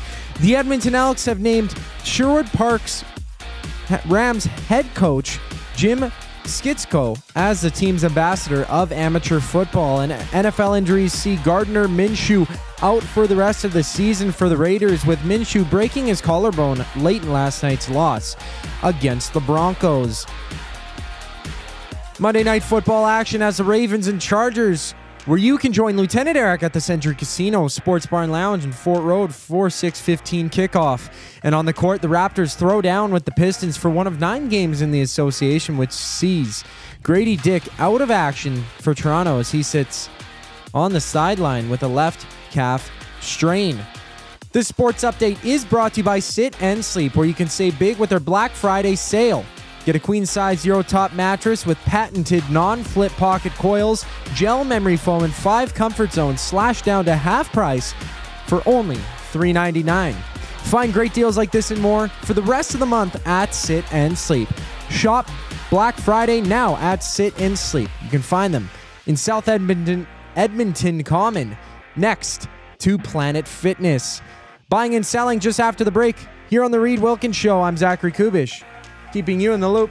Ready for an unforgettable sports experience? It's the EST Flyaway to LA. Presented by the 780. Listen daily for the EST Flyaway keyword. Once you hear it, text us at 780-218-9999 for your chance to qualify to fly to LA. Round trip flights for 2, hotel and car rentals, all to go see Edmonton face off against either LA or Anaheim. Plus, experience the brand new Intuit Dome as the Clippers tip off against the Warriors, and top it all off with the Rams kicking off against the Cardinals at SoFi Stadium. This is more than just a trip. This is the ultimate sports experience. The EST Flyaway to LA, presented by the 780 and Edmonton Sports Talk. Your clear choice for Edmonton sports. Black Friday at FXR Edmonton is the place to shop for the best deals of the year. Whether you're looking for snowmobile apparel, riding gear, workwear, or a new jacket for looking stylish around town, FXR Edmonton is the place to be. Door crasher deals up to 80% off, and the entire store is on sale, so don't miss out. the best deals of the year. Black Friday at FXR Edmonton, 8 a.m. to 8 p.m. Come see us at 324 Mayfield Common. If you've been injured in a car collision, let James H. Brown and Associates, Alberta Injury Lawyers, protect your interests. They'll be there every step of the way to help answer your questions and help you get your life back on track. Trust Alberta's precedent-setting injury lawyers with their unrivaled experience, unrivaled results, and unrivaled commitment. When accidents happen, call James H. Brown and Associates, Alberta Injury Lawyers, 780-428-0088, or go to jameshbrown.com. Gallo LLP is an Alberta-based accounting firm with expert chartered professional accountants in both our Edmonton and Sherwood Park accounting firms. Our experienced and innovative accountants provide financial advice that saves our clients money. Simply put, we help our clients protect their assets and grow their businesses. At Gallo LLP, they go beyond the numbers to ensure the continued success of your business. Reach out to Preet or John to discuss how they can help your business grow. Visit gallollp.ca today and see how they can help you take your business to the next level.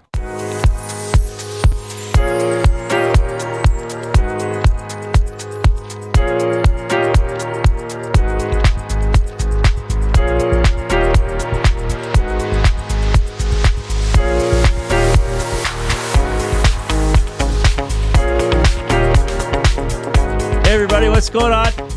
Reid Wilkins Show with Jay Milne on Edmonton Sports Talk. Your clear choice for Edmonton sports. We're with you from 3 to 6 p.m.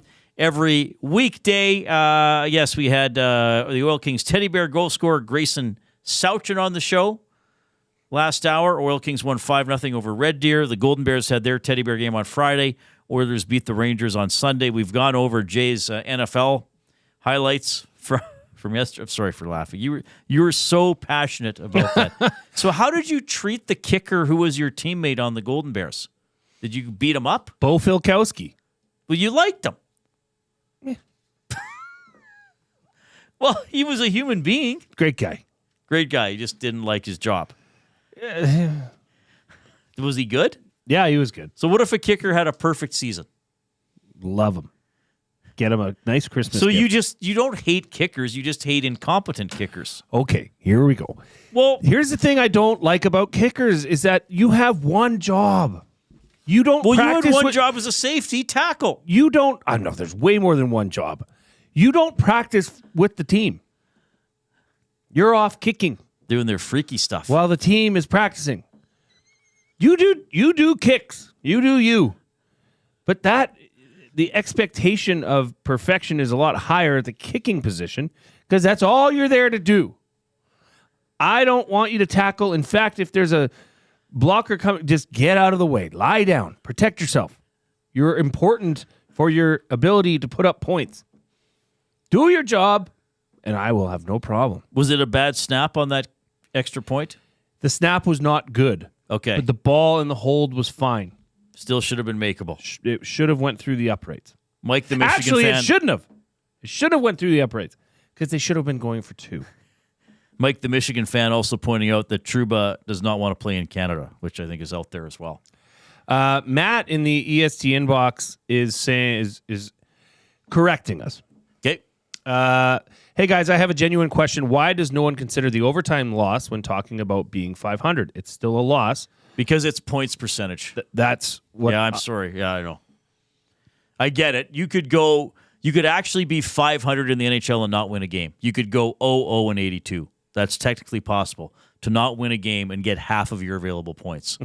I get that, and the Oilers are technically, well, they won half their games now.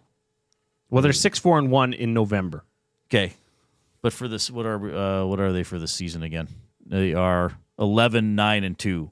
So their points percentage is 545. Technically, their winning percentage is 500, but it goes by points percentage. I'm sorry. I know it's kind of weird. There you go. Is that what he's asking though? Yeah. Because I think you have to differentiate. I mean, if the Oilers were 11-0-11, they'd have 3/4 of their points. That'd be better than now, even though they'd have the same. The winning percentage would be the same. So that's why they do points percentage. I don't know what to tell you. Plain and simple. All right, it is time for buying or selling for Damon Bunting, a consistent top-producing realtor in Greater Edmonton and among Western Canadian RE/MAX realtors. He and his team would love to help you find that right home or to make the move from your current home. Community-driven, he understands what it takes to make a difference in our city. Check him out, DamonBunting.com, or the Instagram handle, Damon Bunting Real Estate. I have something first that I'm selling on. I'm going to ask you a question after for another buying or selling thing. But you know what I'm selling of? Because I'm kind of sick of talking about it. And I don't know if you've noticed, Jay, I have brought it up a couple of times because it's become this thing in the NHL. And it's become this, well, that is the all-knowing thing. That is the definitive thing. Oh, my goodness, it's such a big deal. And I'm selling on it. I'm sick of talking about it. I get it. I get why it's a thing. I get why it still gets brought up. But every year there are 2 to 4, sometimes 5 exceptions to this. And you know what I'm selling on and I'm sick of talking about? The Thanksgiving deadline for the NHL. In terms of projecting if you're going to make it. Yes, generally, 12 or 13 of the teams in a playoff spot at American Thanksgiving make the playoffs. So I get it. The point is it's hard to make up ground. There's overtime lost points. They're on the outside looking in. They're on the outside looking in. That's another thing I don't like. So, but every year there are teams like the Oilers, like the St. Louis Blues a few years ago. There are teams that get in. So I'm just kind of sick of, if you're not in by American Thanksgiving. Well, you know what? If you're not in by American Thanksgiving, you still got basically a 1 in 4 chance of getting in. Not great, but pick any day on the calendar. Let's pick January 15th. Okay, it's probably about the same. Well, what's the relevancy of it? Like, is it someone discovered to a degree? Someone discovered it a few years ago to make the point. It's hard to make up points once you get into the meat of the season, basically in December. Because I think there's a belief, and Alex Chason, when he was here, used to talk about this. He said, there's 4 different NHLs. There's the preseason and early season. Then there's December. Teams ramp it up a bit. Then there's March. Teams ramp it up a bit. And then there are the playoffs. So I think the point is, once you get into December, teams start to find their games. Maybe teams who are a little mediocre start to pick it up. Like good teams who are mediocre start to pick it up. The bad teams who are doing well trail off. And then things start to sort of level out in terms of where you expected teams to be or teams actually get slotted in more accurately. But the point being, once you get into December, it's hard to make up ground. Like, it's hard to outplay a team by 6 points even over the remaining 4.5 months of the season. I get that, but it happened. But also teams do it every year. And plus, so you're a point out of a playoffs. Like on Thursday, some team's going to be a point out of a playoff. Oh, how are they ever going to make up their? I don't know. They're going to win one game and leapfrog the team. I challenge the nasties to challenge me if I start talking about the Thanksgiving deadline to text me or email and say, Reid, Forget about it, buddy. You said you're going to forget about it. So are you upset with the wording of it or just the idea, the general thought that goes into it? Well, I wouldn't say I'm upset. I just said I just feel like it's time to move on from it. I'm selling on it. Or to treat it as if it's a be-all, end-all of how the final standings are going to turn out. Oh, you're not in the playoffs on American Thanksgiving. Oh, no. How are you ever going to get in? Well, I don't know. 3 or 4 teams do it every year. Must be pretty possible. So, okay, let me flip the tables then. Are you a fan of when CFL pundits and analysts will say the CFL doesn't officially start till Labor Day? I hate that saying. That is such a load of manure. Because Labor Day is now deeper into the season than it used to be. It used to be about the halfway point. Now it's week 12, 13, even 14? Like it used to be that Edmonton, Calgary, home and home, those were weeks 8 and 9. It's just past the halfway point now. Right. But as I think we have seen from the team in this city, the games prior to Labor Day mean a hell of a lot, especially if you don't win any of them.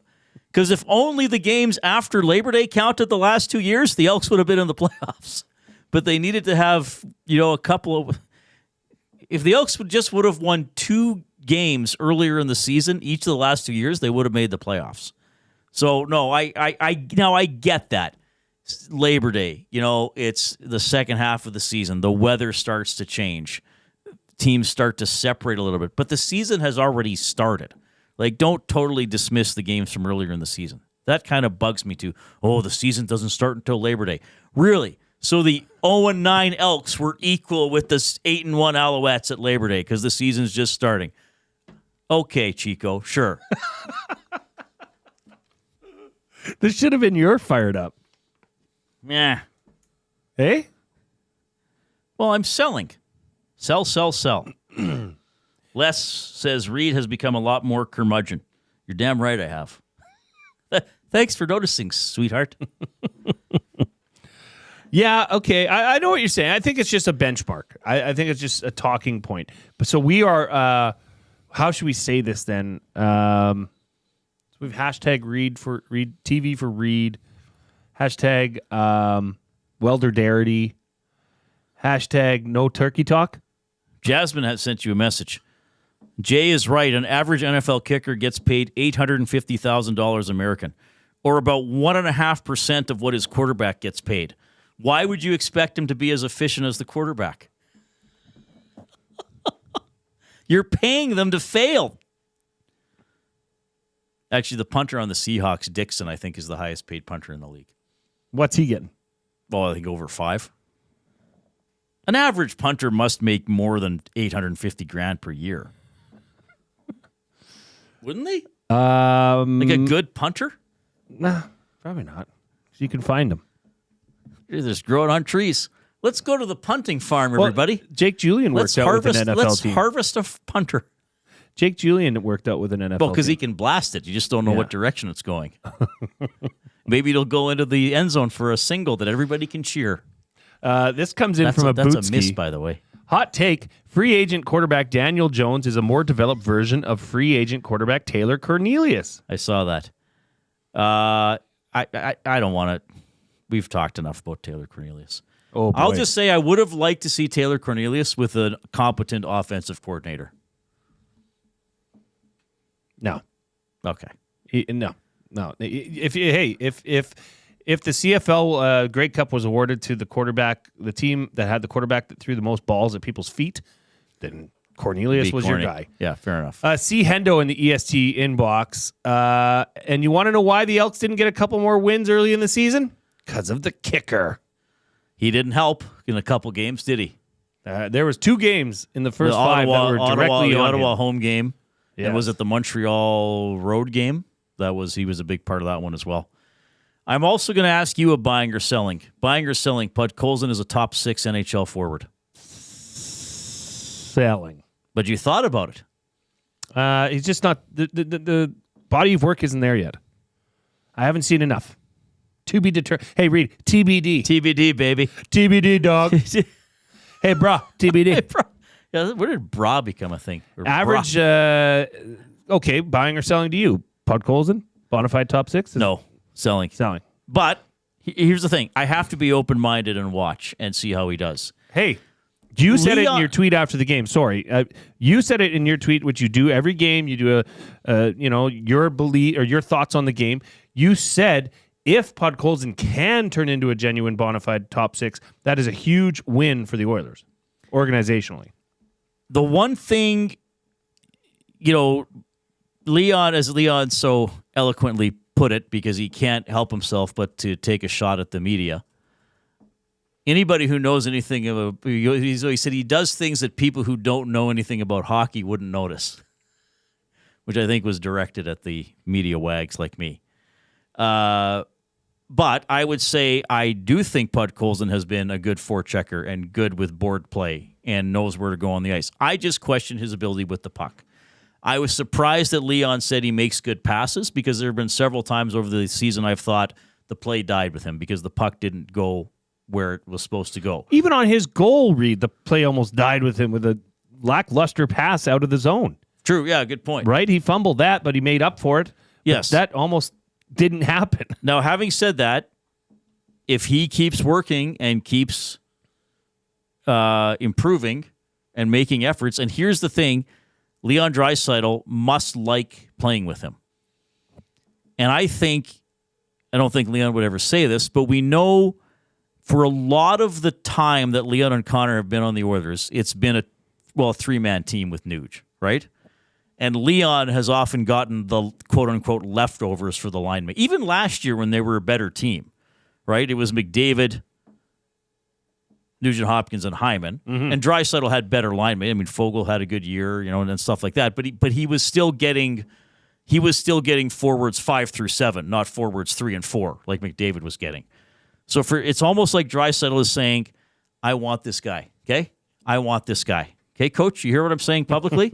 I want this guy. So that's interesting. I'm selling on him as a top 6 forward, but I'm hoping that I'm wrong, quite frankly. I'm going to give him a chance to see how he does.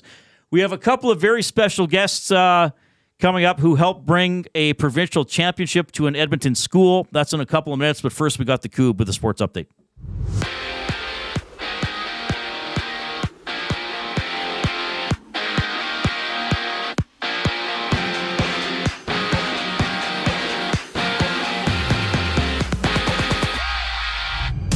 Chris Knobloch has confirmed that Zach Hyman and Victor Arvidsson are out for another 5 to 8 days and will miss the upcoming games this weekend.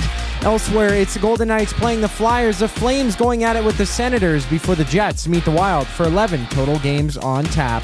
NFL injuries see Gardner Minshew out for the rest of the season for the Raiders, with Minshew breaking his collarbone with just 3 minutes to go in yesterday's loss to the Denver Broncos. And Monday night football action has the Chargers facing the Ravens, where you can join Lieutenant Eric at the Century Casino Sports Bar and Lounge on Fort Road for the game.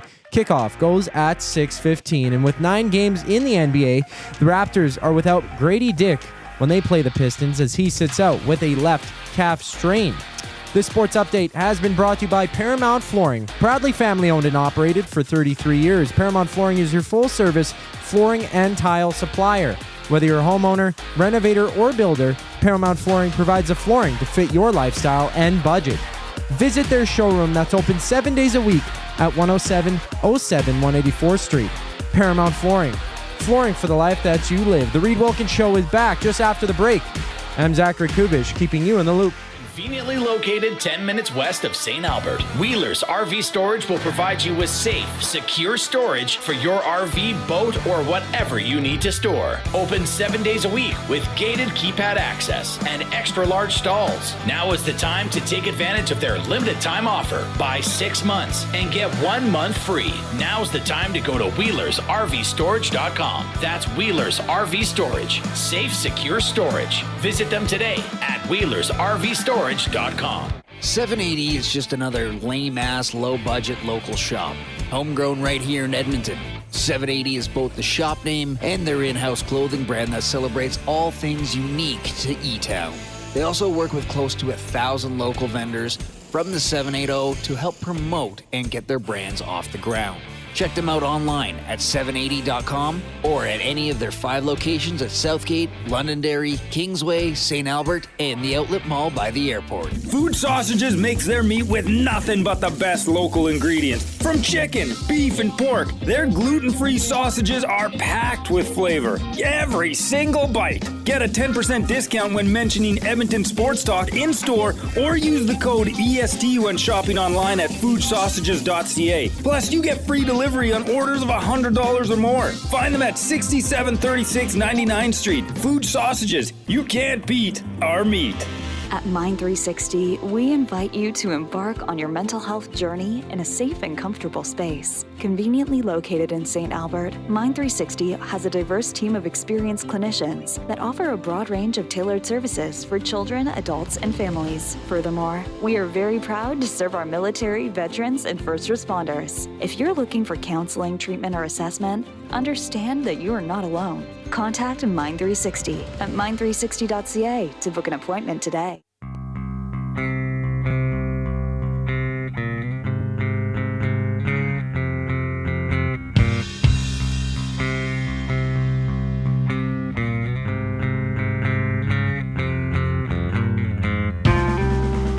All right, thanks a lot for checking out the show, whether you were on the TuneIn radio app, the iHeart radio app, or on good old-fashioned YouTube. Remember, if you are there, give us a thumbs up as we chase 100 thumbs up in every show. We're doing well, but we still have some pleasure delayers who are waiting.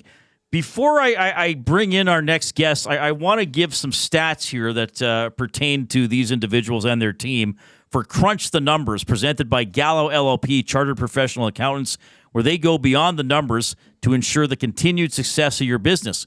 Reach out to Preet or John at Gallo LLP if you would like to discuss further how they can crunch your numbers and help your business grow.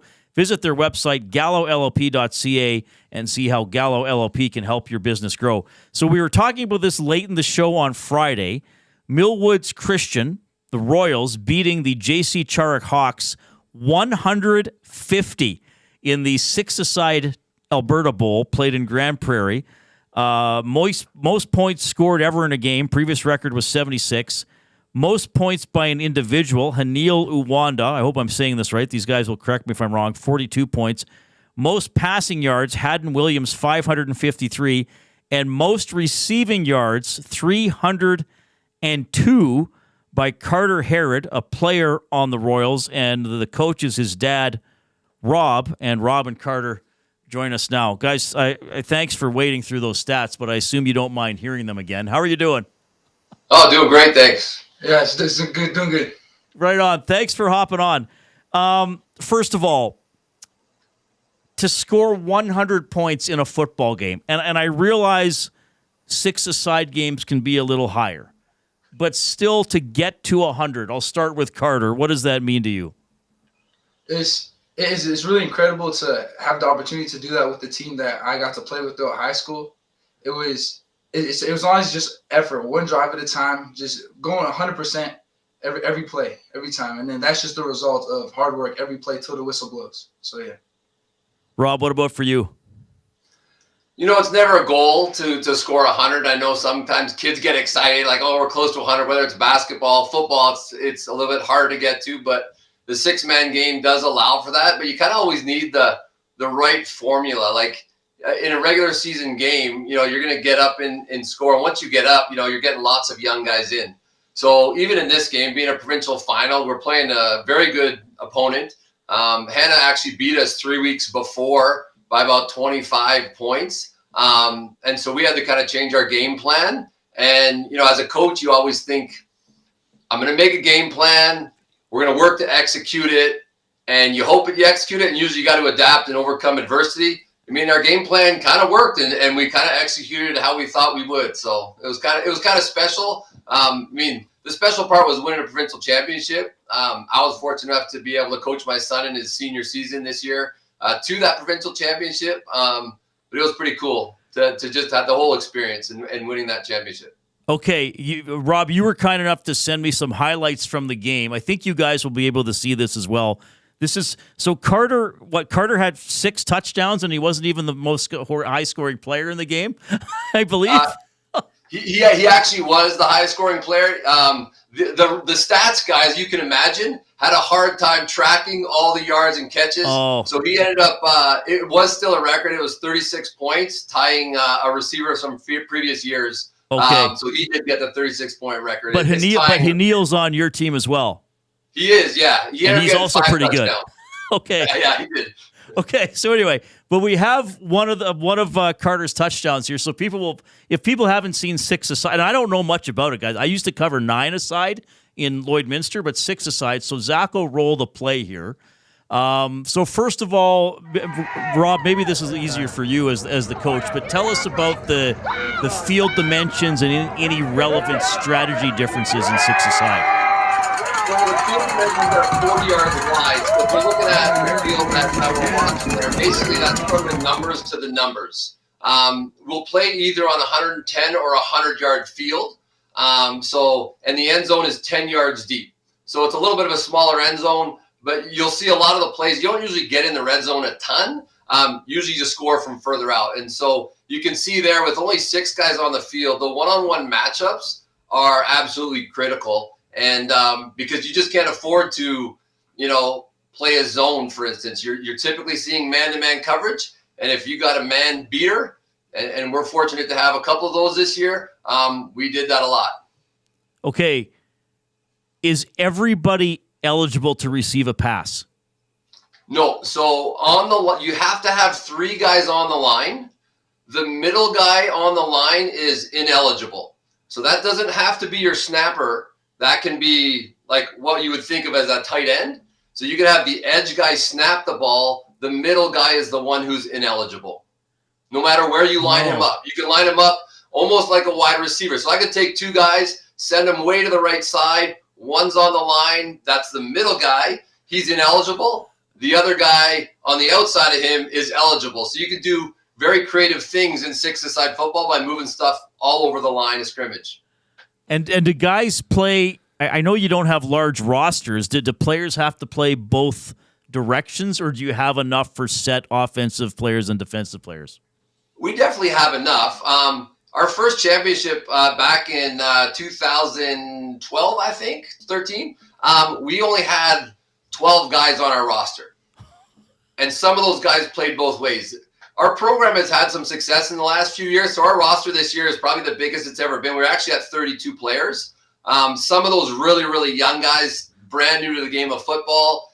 We did have guys play both ways. Carter was one of them. He plays wide receiver, a little bit of DB, some D-line. I'll move him around. And we have about 2 or 3 other guys who will play both ways, a lineman, a linebacker, and another kind of DB receiver type. So, again, when it's provincial finals, you get more guys playing both ways.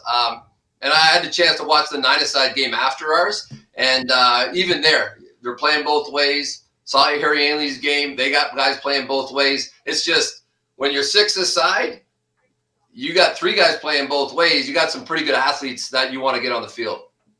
Okay, so Rob and Carter Harrod are joining us here from Millwoods Christian Football, the Royals. They won their provincial championship game 100-50, breaking on our show actually on Friday. So I'm going to go back to that. And when we were thinking about 100 points, how did you guys score 100 points? How many touchdowns was it, field goals, et cetera? Well, why don't you take this one? Well, it was just, I don't think there was any field goals. But in 6-man, kicking a convert after the touchdowns were 2 points. So, if you make all your converts after, that's 8 points a touchdown that you can get. Oh. And it's just from drive to drive. Just every drive, get the first down, go score. Defense got turnovers, plenty of turnovers. We were just able to keep the ball and just keep driving, and then just ended up at 100. So there must have been some touchdowns that were not converted then to get to the 100.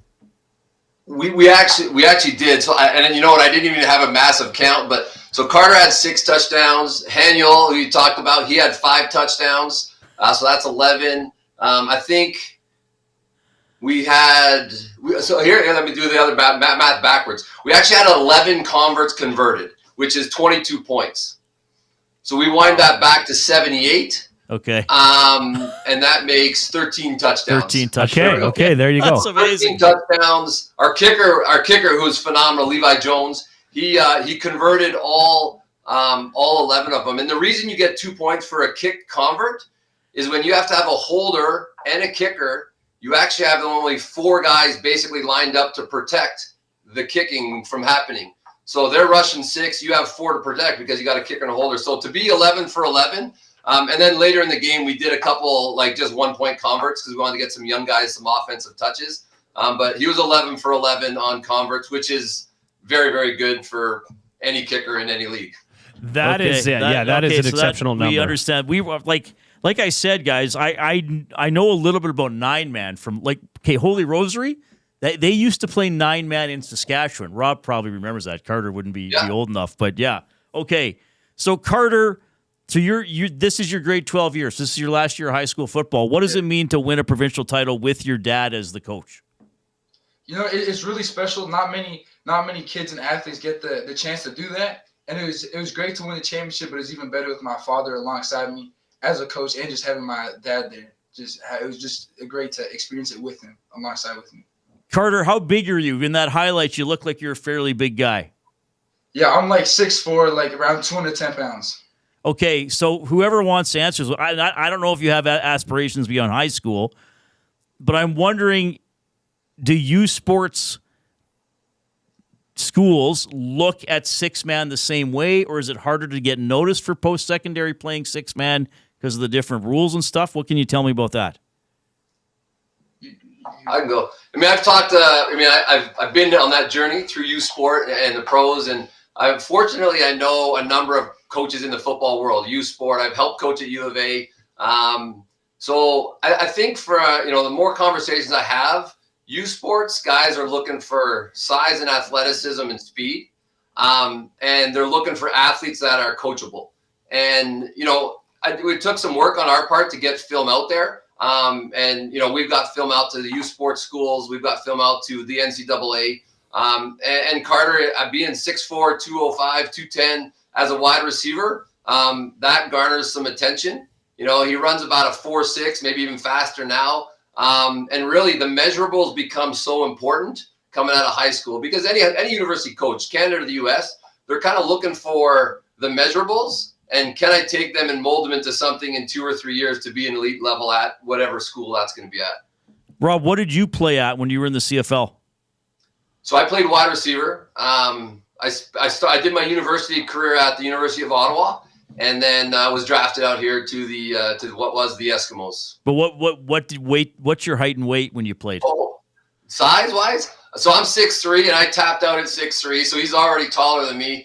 And coming out of university, I was probably about 185, 190. Okay.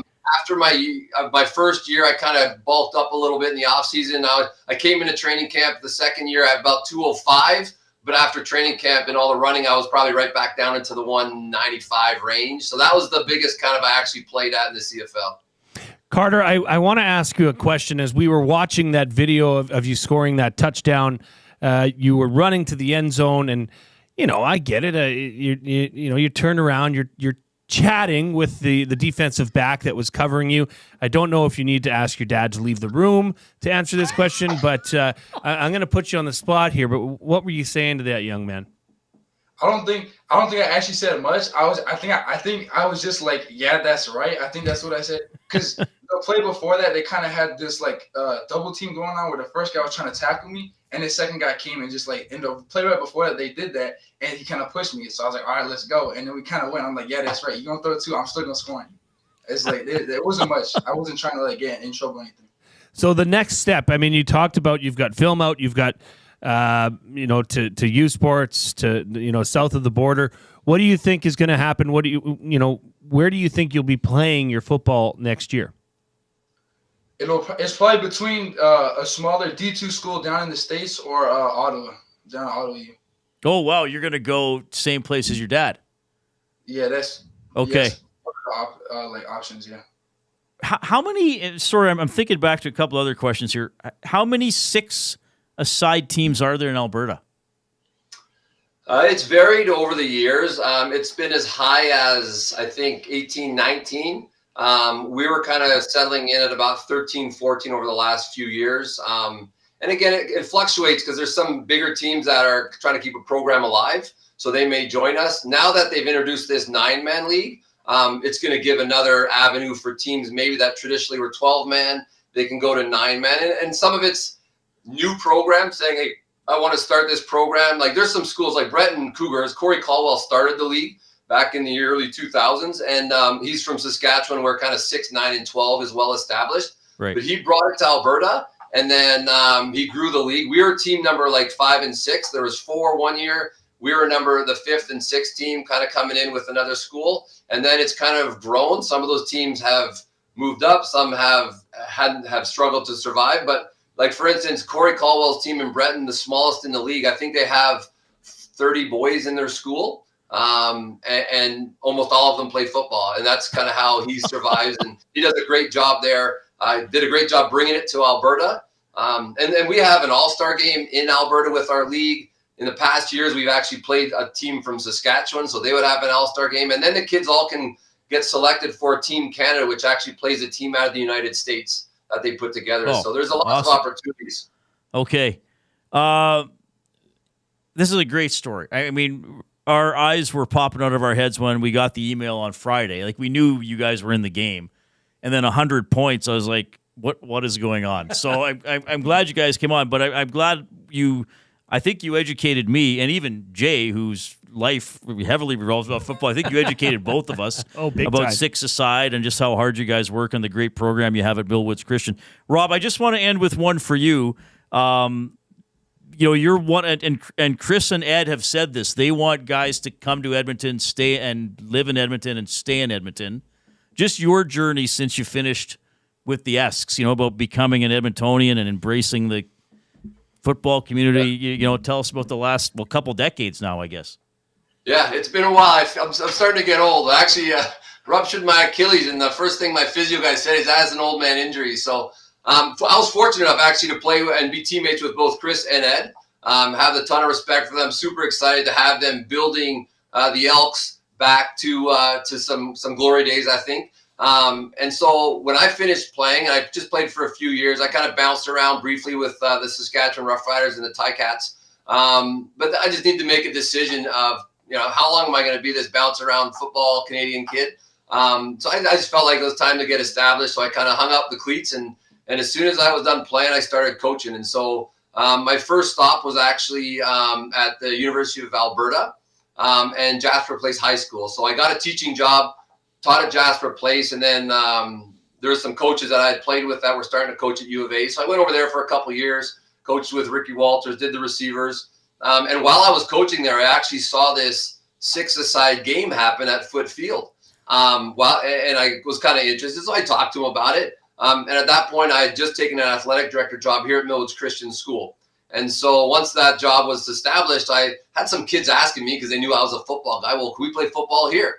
And so that kind of request matched up with me seeing this 6-a-side league. And because we're such a small school, we only have about 240 high school students all together.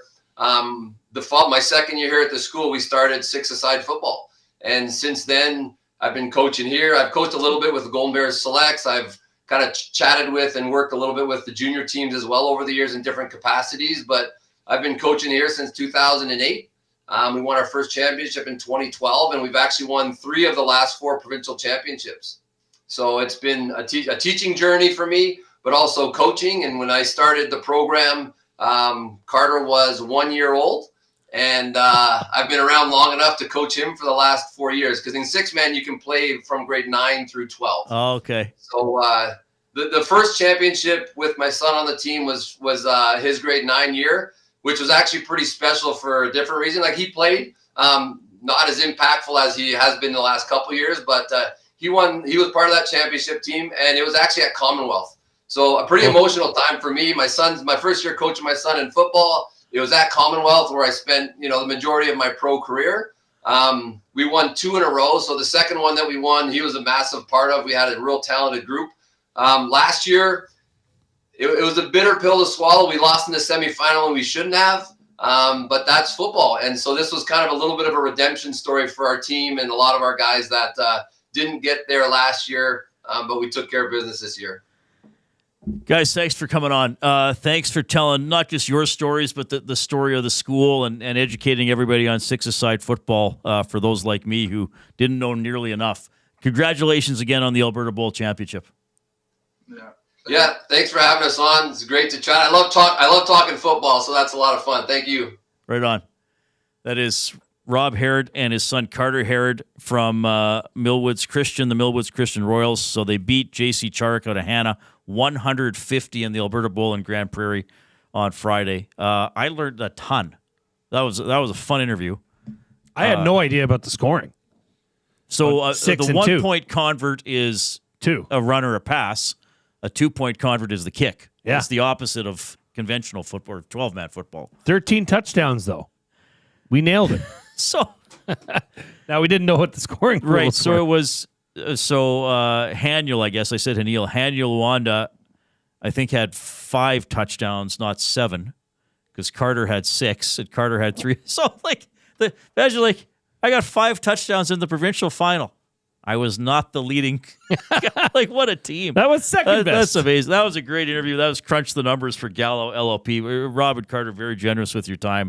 And that was fun. We love doing, like we always say, we're going to talk Oilers, we're going to talk Elks and the big stuff going on in the city, but we're going to bring you great local stories and profile great athletes and coaches as well. And that was definitely one of those interviews. Okay, we're late into the break here in the Sports Update with the Coop.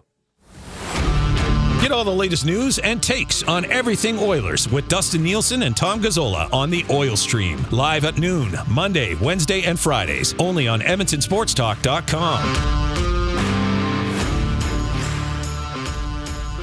Book your holiday party at the CBH today. The Canadian Brewhouse is your ultimate destination for events, parties, fundraisers, and more. 'Tis the season to celebrate. Visit and book now in-store or at thecanadianbrewhouse.com.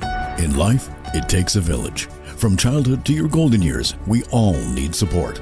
At Capital Care Foundation, we've built that village for our 2,100 seniors. Join us in creating a nurturing environment that feels like home and fosters community connections. Your donation makes a difference. Visit capitalcarefoundation.net today and become a vital part of our village.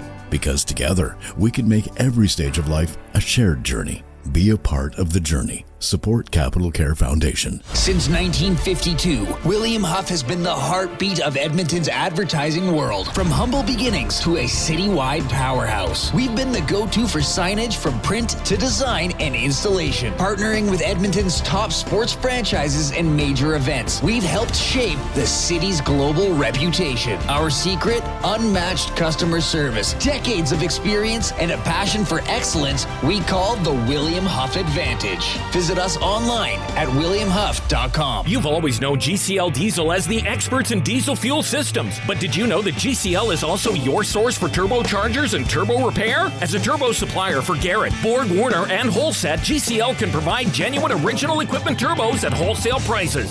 Whether it's diesel, gas, natural gas, or performance, we can provide you with the turbo or custom repair you require. Turbo questions? We've got turbo answers. Visit us in the West End or online at GCLDiesel.com. GCL Diesel, turbochargers, understood.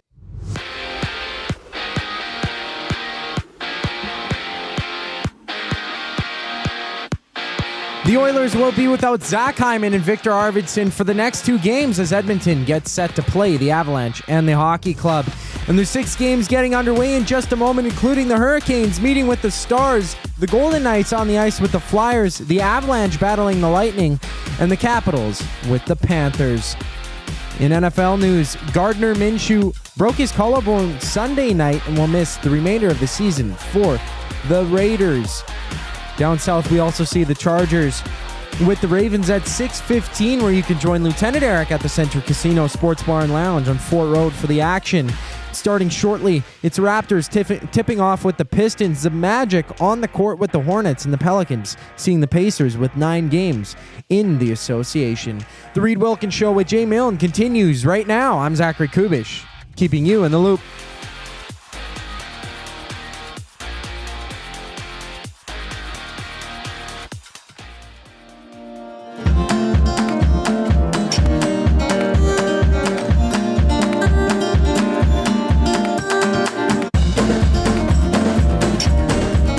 Hope you're having a great Monday afternoon. I'm sure some of you getting off work or will be soon. Have a safe trip home. Thanks for checking out the show.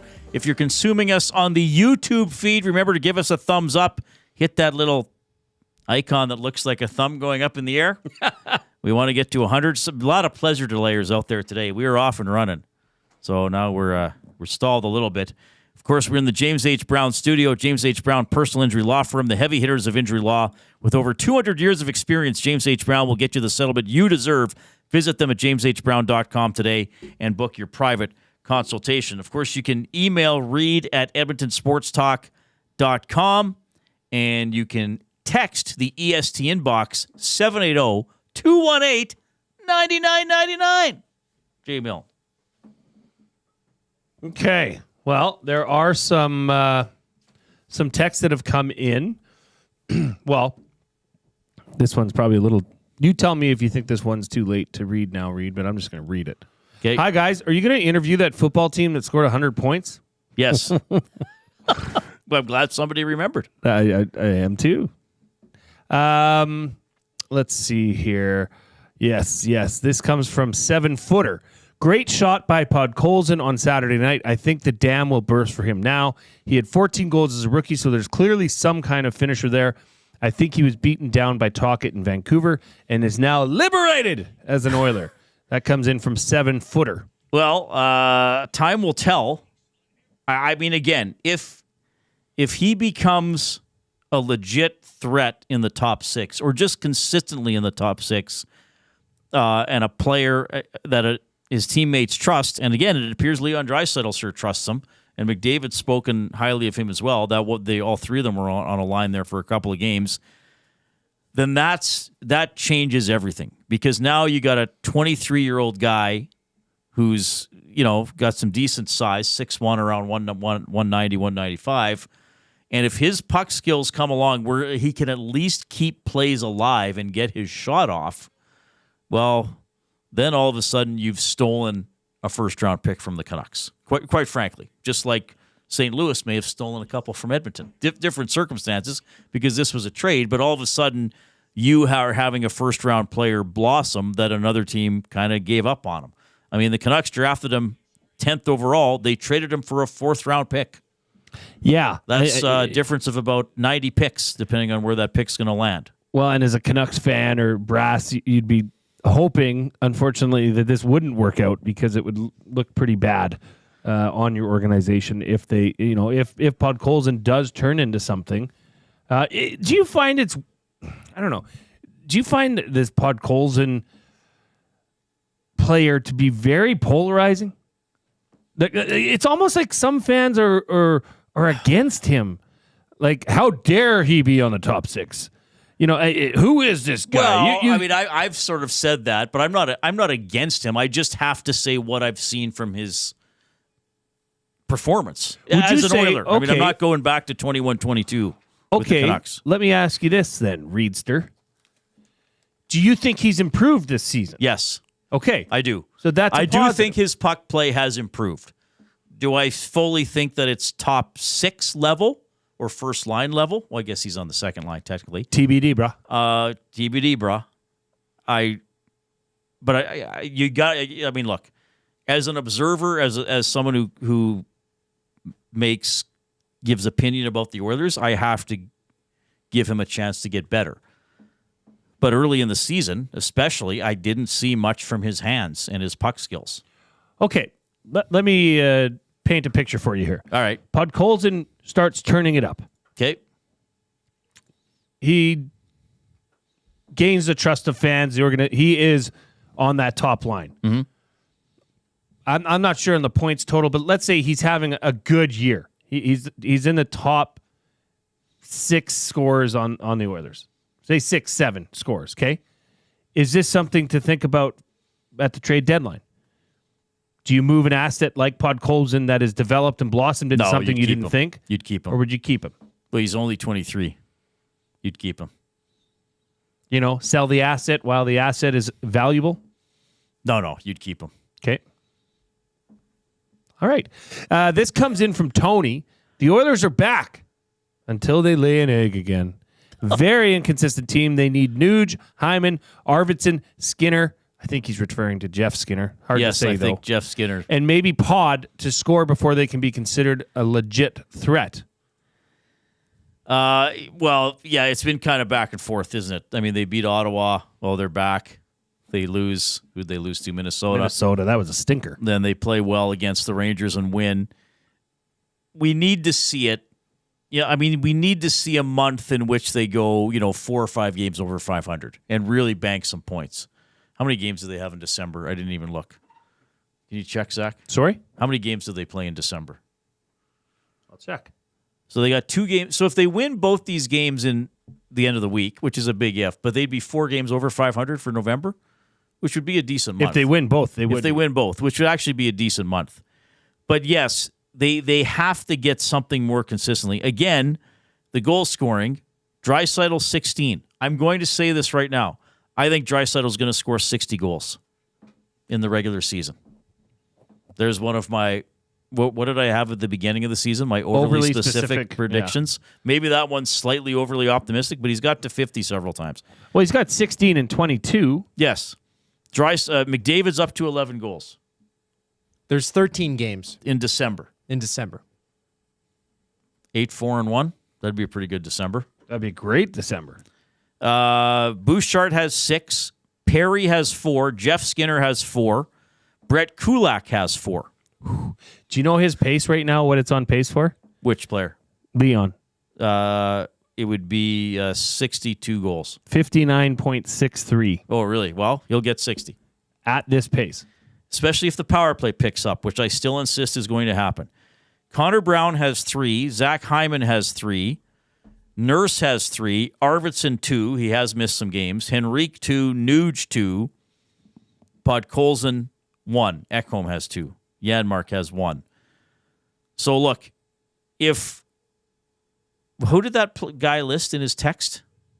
He listed Arvidsson, Nuge, Jeff Skinner, Hyman, and Podkolzin. That's right. You need 3 of those guys to score at a 30-goal pace over the final 60 games. Right? Or to get 20 goals over the final 60 games. Yep. Then you're probably going to be fine. But, yeah, that's the thing. It hasn't quite been there yet. And they've had a couple of explosive games, but, they've been shut out thrice, and they basically got shut out in Columbus. Right? Remember, Ekholm got that power play goal in the final minute. Yeah. So, yeah, I mean, that's fair. I'm not crowning them as anything. I do think there are signs of improvement. Just even with some of the frustrating losses we saw last week, I do think there are not signs of improvement, signs of coming to life or figuring some things out, with the PK leading the way. The Rangers looked looser defensively than the Oilers have been most of the season. 97 and company just sliced them up. That comes in from Harmon. I think that's true. I think that was true. I think I referenced that earlier in the show on a couple of goals that they scored. Yeah. Now, they have off nights too. That was just You got to pounce on those teams. Yeah. You got to pounce. You got to make them pay. I mean, most teams don't defend perfectly.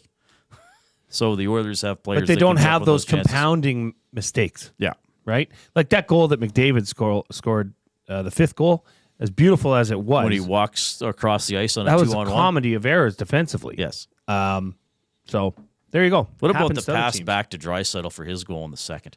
I mean, Well, how many guys even think about doing that, let alone executing? Well, let's dive into that goal because Trouba obviously gave the lane to McDavid to shoot. He stepped away from McDavid, and when you're doing that, you're supposed to eliminate the pass coming across, right? AKA the other player, AKA Leon Draisaitl. He did neither. He let McDavid go. Hey, you got the shot, and then he let the pass across to Leon. And there's one of those examples where if Draisaitl misses it, it's overpassing. Right. And that's why I live with the overpassing from the high-end guys. From those guys. Because when they connect, it's a tap-in, beautiful goal. Like, I actually exclaimed something. I actually went like, oh! When he scored. And I'm usually quite silent and stoic and curmudgeonly in the press box. When they scored that goal, I was like, oh! And then I made sure no one heard me. No one did because everybody was cheering. But that was a stunning play. It was a beautiful play. Yeah, it was a great finish for Draisaitl to corral that pass and get it that was beautiful. Well, if you think about it, too, Draisaitl briefly lost control of the puck. So if you're the Rangers, oh, no, McDavid and Draisaitl 2-on-1. Oh, Leon lost. Oh, no, they scored. Yeah. Bang, bang, bang. Big Uke with a limerick. Saturday, a win. What a lovely night. Oilers got it done. Rangers didn't have the fight. Plenty of snow. Not much will grow. Will Dusty be back 2 days in a row? He just might. That's pretty good. And then Big Uke says, going to be in Vegas rest of the week. Will do my best to send coherent ones with few spelling mistakes. Ha ha. No. Send the one where you're juiced up coming back from the send as many drunken limericks as possible, Big Uke. Yes, that's really what we want. Those are the ones we want. All right, we are going to do the EST Flyaway to LA keyword presented by the 780. We've been qualifying people 4 times each weekday. We're giving the trip away on Friday during the Nielsen Show. It's December 26th to the 30th. Flight for 2 to Los Angeles with hotel and rental car. Tickets to Clippers, Warriors, Rams, Cardinals, and an NHL game featuring your beloved Edmonton team. The 780, a homegrown local shop right here at Edmonton. 780, both the shop name and their in-house clothing brand that celebrates all things unique to E-Town. They also work with close to 100 local vendors from the 780 area code to help promote and get their brands off the ground. Check them out online at 780.com. That's the word 7, numbers 80.com. 5 locations: Southgate, Londonderry, Kingsway, St. Albert, and the Outlet Mall by the airport. I was at Kingsway last week. Remember, I saw their store. Great spot. All right. Text in the keyword 780-218-9999. Keyword is universal. Keyword is universal. We will get to Reid's top 3 for Fuge Sausage. We'll revisit the off-topic topic for William Huff, and we'll talk to today's qualifier. But here comes Zachary Kubusch first.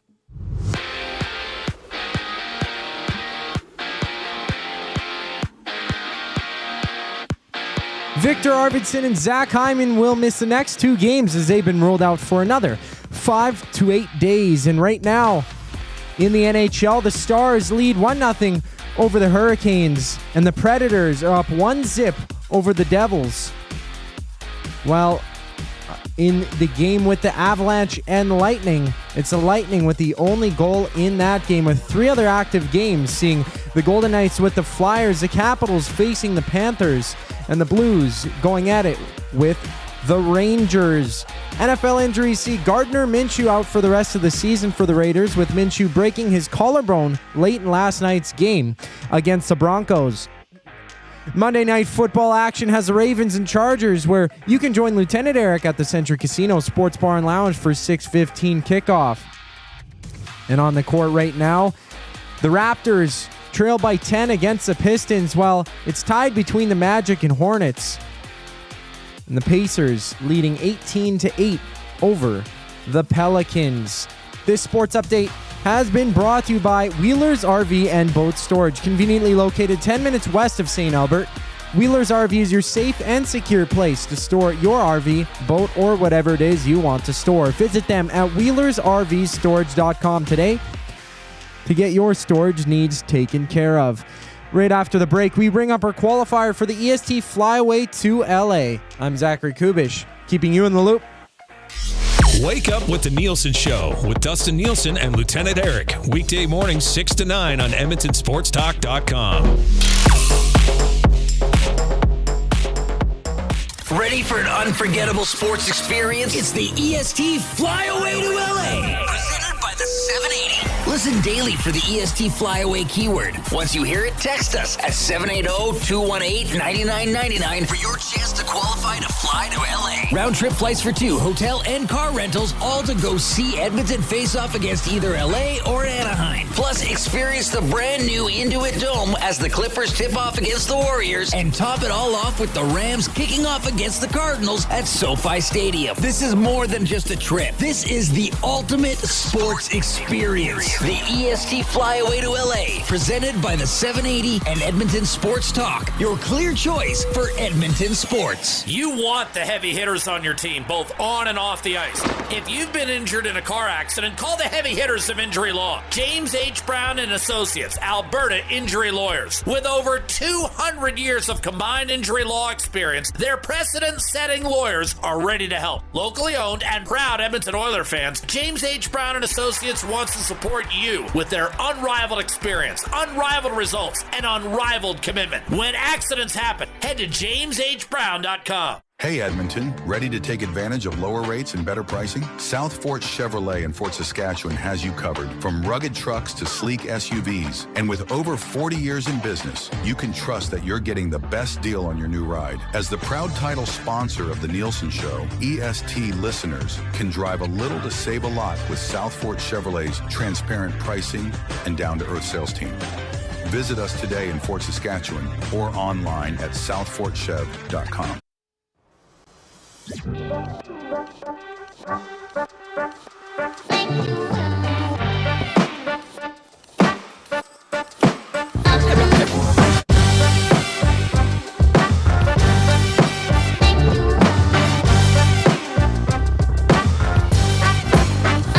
Thanks for tuning in this afternoon. Portions of this hour are presented by Canadian Brewhouse. Book your holiday party at the CBH today, your ultimate destination for events, parties, fundraisers, and more. 'Tis the season to celebrate. Visit and book now at thecanadianbrewhouse.com. Oilers practice today. Hyman and Arvidsson not on the ice, not expected to play Friday nor Saturday against the Hockey Club and the Avalanche. We'll see after that. 780-218-9999 is how you text. You jump into the nasty chat on YouTube. Give us a thumbs up. A lot of pleasure delayers. As we try to get to 100. Man, oh, man. We're in striking distance. Yeah, but tell your neighbors, call your grandma, text your Uncle Steve. Yeah. Say, give us a thumbs up on YouTube so we can gleefully. I will giggle like a small child if we make it to 100. Okay, there you go. I think we should have Reid's feats of strength That's my feat of strength. That's as strong as I get. Yes. Hey, I shoveled snow on the weekend. That was as I hard was going to as say, hard you're to looking get. a little buff. Oh, am I really, Jay? Yeah. Yes. Well, thank you. Shirt looks great on you. That's quite a compliment coming from you. Thank the you. Best athlete in the Gager's probably the best athlete in the office. Then probably you. Gager. I don't know. I'm always of the belief that I'm the best athlete. All right. Until proven otherwise. I mean, hey. You have not tried to tackle Gager, so how do we know? It's a big boy. That's a big boy. That's a big mass. Yes. And his hands would That's why he was wrap so good around in my goal. head. He could lift you up by the top of your head. Well, yeah. I think so. I'm not forgetting, by the way, that we talked about when Eric Zabrowski was in here and I talked about catching the ball from a catcher. Right. I've not forgotten about that. And we will make that happen with the Riverhawks in we'll the do spring or something summer. with Riverhawks, yeah. And Gager said he wanted to come because naturally, yeah, duh, he's a goalie. Zach, you can come. Somebody needs to film it. Oh, jeez. Where's Zach? Who do we have on the line? Lisa. Lisa is the qualifier today for the EST Flyway to LA, presented by the 780. Lisa, it's Reid and Jay. How are you doing? I'm great, guys. How are you doing? Doing very well. So tell me, you ever been to Los Angeles before? It's been a really long time, so I would be really excited to go again. And what did you do the first time you went or the previous time? I was a kid. I went to Disneyland. That's what everybody says. That's very popular. Now, tell us about, are you a new EST listener? Or are you a long-time EST listener? Did you listen to these guys when they were on 1260? What about it? Yeah, I did listen to them a little bit on 1260, but I'm really glad this is still going. Really enjoy the show every morning and throughout the day. That's great to hear. Thank you. Lisa, our off-topic topic today was the greatest Lego or model project that you've ever built. What you got for us? Oh, that's a hard one. I have nephews that love to build Legos, so they're creative and built their own ramps and driven things off of these ramps and generally made a big mess. Right on. Well, make sure awesome. you are listening on the morning of the 29th. That's this Friday. Wow, time sure flies by. During the Nielsen Show with Lieutenant Eric, they will be calling a number. They will demand an answer. If there's no answer, they will continue. So make sure you keep your phone beside you on the morning of anytime from 6 to 9. I don't know when they're going to make the call, but anytime on that in that timeline on Friday. So good luck. Congratulations for qualifying, and good luck from the 780. Perfect. Thanks, guys. Thanks so much. All right, that's Lisa checking in. So, we're going to get trip away Friday morning, as Jay said. Can we bring up the Falcon, Millennium Falcon pick? So this is the off-topic topic for who's is William this? Huff. This is the one Dad and I built. Oh, this get is the outta Falcon that we built, I don't know, 3 or 4 months ago maybe. That's Falcon awesome. So you can't tell how big. I'd say it's almost a foot long, not quite. How? So if it's only a foot long, like how small are some of these pieces? People can't fit in it. You can't. What about Dolores? Han Solo can't fit in there. Dolores, maybe. Dolores the hen could fit an probably egg in stand there. on top of that and fly around. What's really cool about that is there are little scenes from the movie inside that you will never see. Right. So they give you little pegs and say, this is Obi-Wan with Luke when he did the thing with the floating ball. And here's that table they had playing that virtual chess or whatever. So you have a little gold piece and a little brown piece, and they represent Chewbacca, and you'll never see them. They're totally concealed inside. You can't open a hatch and view Nope, inside. not on this one. No, the big one I think has that. So you'd almost That have to massive one. dismantle You'd it have to to dismantle show it. Yeah. somebody the inner Yeah, they're workings way of it. in the middle. So that's the Millennium Falcon my dad and I built. It's part of a 25th anniversary Lego Star Wars set. Coob, did we have a couple more Lego shots that came in? I think I had one here that you sent of Big Ukes. Yeah. collection. So this is interesting. You might have to put it up full screen because there's a lot to it. But it's the Eiffel Tower. I'll have to. Well, that's a few things in there. Yeah. So Uke built all these, or are they other people's? No, this is all Big Uke's collection. What did he say? He's got the Eiffel Tower. He's got Groot. I see Groot. He's got the Las Vegas the White Strip, House. United Nations headquarters. Oh, that's what it is. The White House. Oh, it is the White House. And of course, the teenage Groot. Japan attractions. Oh, neat. Okay. So we got some nasties that are into Lego. I wouldn't say that I'm fully into Lego because Dad and I, again, might do a couple projects a year for the last few years. But it is nice. It's nice bonding time, and you're using your mind, you're using your hands. You gotta think, you gotta follow instructions. So it's been pretty fun. Joel says Big Uke does this on Discord videos. So, like, what does he just video himself building Lego? Is that what that means? It must be. Well, because isn't there Twitch for video games? People just stream themselves playing a video game. Oh, yeah. And other people watch. Oh, we've got I should get an OnlyFans for building Lego. Coob, that's a strange one. Thank you. I'm not sure how I feel about that. Okay, but you'd have to be doing it like topless or something. No. Yeah, you would. No, I could just Isn't do that it. You don't OnlyFans, have to like- be naked on OnlyFans, I don't think. Okay, then you'd have I to think do there's the a Lego. lot of it on the OnlyFans, but I don't think you have to be. Hang on. You'd have to do the Lego building it with your toes. Like your feet Or I could have grabbing it. or I could be nude with strategically placed pieces. Oh, yeah. Big Lego blocks covering your private. Yes, exactly. Oh, my gosh. Building Lego with your dad would never be the same. No, why do it on? These would be on my own. This would be on my own. Okay. But I think and today is also National Play with Your Dad Day. Or what was it? What was it called? Yes. Play a game or do something with your National Play Date with Dad Day or something dad. like that. So there you go. My dad and I will do bag 3 of the Temple of the Golden Idol for Indiana Jones Lego. It's going to be fun. Okay, Atif has sent in a limerick. Let's hear it. This is great. He says, my first shot at a limerick. It's snowy outside. The Oilers kicked the Rangers back to New York City. Hyman and Arvidsson will be missing for another week. Hopefully they won't be gone as long as Dusty Nielsen was. I know I make very bad songs, but hopefully my limerick is good. Atif. Well, Atif. That is not a limerick. I got news for you. That was not a limerick. We're going to have Atif, to... we love you. That was a poem. That was a poem. That was a poem. And it was a very well But a written limerick poem. has to follow, and people will know I'm strict on this type of stuff. I can still love you, but say you got to work on your actual limerick. It was a poem, though. It was a thoughtful and timely poem. Wow, look at this one that comes in from Ken. A Lego build. Oh, the Iron Man head. Yeah, they have a lot of heads like that. They have a Darth Vader head, Stormtrooper, I think Grogu, Boba Fett, Is stuff there like such that. thing as wearable Lego, or is that like in the future? That's probably in OnlyFans in the future. You know, like they could make a shirt with, you know, like how there'd be like let's say there's a stripe around this arm. Yeah. And you could put Lego blocks on it to change the color of your that'd stripe. be a fun idea. Right? Maybe we just made $1 million. I think we just did. We got an incredible idea. 780-218-9999. We're in the James H. Brown studio. James H. Brown Personal Injury Law Firm, the heavy hitters of injury law. With over 200 years of experience, James H. Brown will get you the settlement you deserve. Visit them at jameshbrown.com. Book your private consultation today.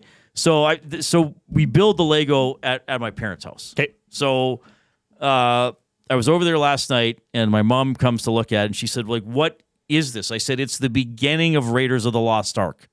That's what we're building, that whole gambit he has to go through with the spiders and swinging across the gap and the actual idol. You know, remember how he does the sand to weigh it and all that kind of stuff? That's what is being built.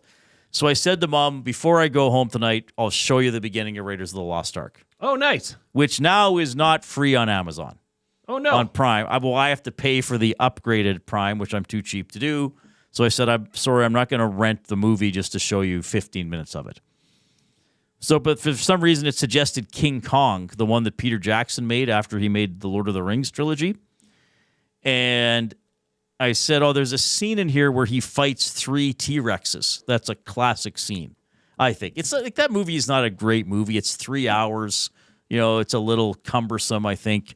But that's a great scene. So he's got Naomi Watts plays his love interest, and King Kong's holding on to her while he's fighting these dinosaurs, and they're hanging on these vines at one point, and it was really, really intense. So my top 3 for Fuge Sausage, the best sausages you will ever eat, locally made and packed full of flavor. Order online or visit them in store, 6736 99th Street. Take advantage of their EST discount, 10% off your order by entering the online code EST or mentioning EST in the store. Free delivery in Edmonton on orders over $100. As Fuge Sausage says, you can't beat our meat. I have my top 3 movie creatures, and number 1 has to be King Kong. There have been several movies about King Kong going back pretty much 100 years. They're not all good, but he is an iconic creature. He's an iconic beast.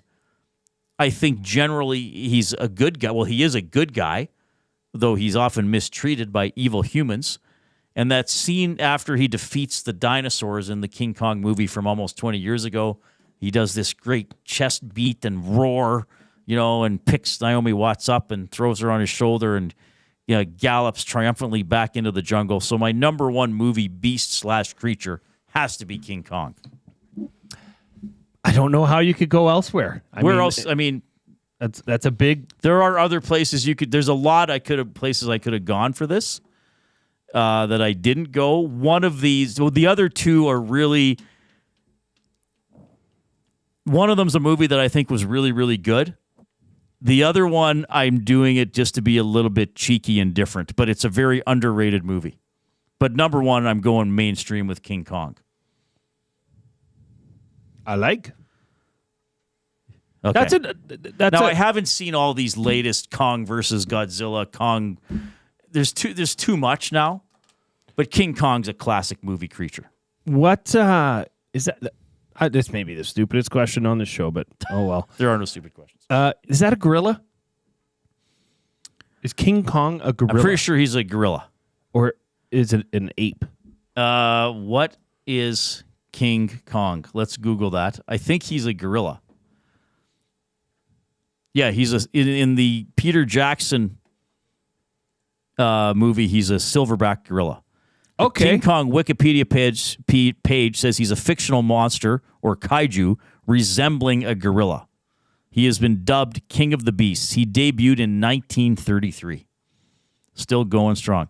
And according to Wikipedia, he has a family. Little Kong, Lady Kong, and Baby Kong from like the various Glue Crew. movies. It's like the Glue Crew. It's the Kong crew, everybody. Give us on thumbs up on YouTube, by the way. We are tantalizingly close to 100. And suggest your favorite movie, creature, or beast. And to hear Reid scream like a little child, right? Yes. Well, laugh. I'm not going to scream like a child. That's creepy. I want to hear a laugh and a scream. Give the people two for But one. it might be the same thing. I don't think they will. That's if we get to 100 thumbs up on YouTube. I don't think they will. Okay, which one do you want next? Do you want my unconventional pick or my more modern, I think, conventional pick that people may have forgotten about? 'Cause I'll tell you what I'm not picking. I'm not picking Godzilla. I'm not picking the shark from Jaws. Say what? Those would have been up there, right? Movie beasts/creatures. Yeah. Okay. Nothing from Jurassic Park? No. What? I'm not a big Not the Jurassic Park T-Rex fan. from Okay, Jurassic Park? I picked a guy that beat up 3 T-Rexes in a different cinematic universe. In but the still. 1930s? No, in 2000. Well, okay. Okay. You want the more modern one? Yes. The Cloverfield monster from the movie Cloverfield, 2007 or 8. Haven't seen it. It's so good. It had a huge marketing campaign, and it really was one of the first movies that was about 9/11 without being a directly 9/11 movie, because it's about skyscrapers in New York getting knocked down by this giant monster. What is the monster? Cloverfield. He's the Cloverfield monster. It's not totally identified what he is. There's hints at it. But it is the Clover. You haven't seen this one, eh? No, that's not. Hang on. How does a child laugh? I'm never We'll around leave it for kids. after the break. We'll leave it for I'm after the never break. around kids. I don't know how they sound. You know, they call that a teaser in the business. They sure do. How would a child laugh? It's the laughter of a child, everybody. I just did it now. Oh, I can't do it again after the break. Okay, we'll do my third one. You have to do the child scream. Okay, no, after everybody, the break. let us know. Nobody else is a Cloverfield fan? Come on, that was a good movie. Oh, there's tons of Cloverfield fans. You know that. I want to hear from them. The Cloverfield monster had a good look. It was a unique look. I mean, they teased how they showed it throughout the course of the film. 2008 film. I'm going to put the Cloverfield monster on my personal top 3 movie beasts list. Okay? Okay. Now, the other one, I'm going to go out on a limb here.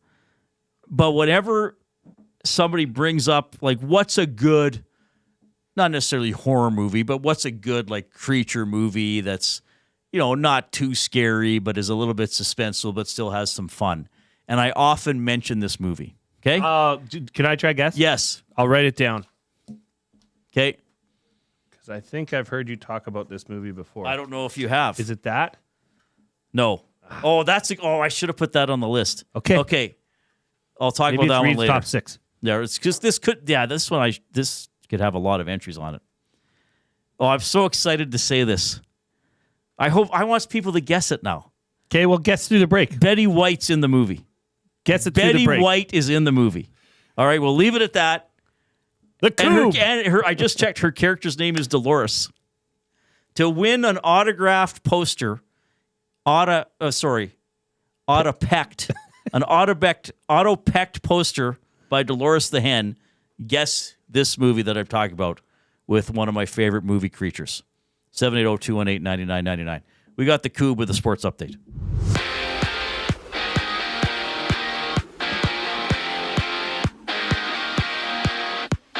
Chris Knobloch has confirmed that Zach Hyman and Victor Arvidsson are out for another 5 to 8 days and will miss the upcoming games this week. Right now, it's the Flyers up 2-0 over the Golden Knights. The Stars up 2-1 on the Hurricanes. The Blues and Rangers deadlocked at 1. The Lightning potting 4 on the Avs to make it 4-1. The Panthers with the Capitals and the Predators matching up with the Devils with both of those games deadlocked at 1 aside.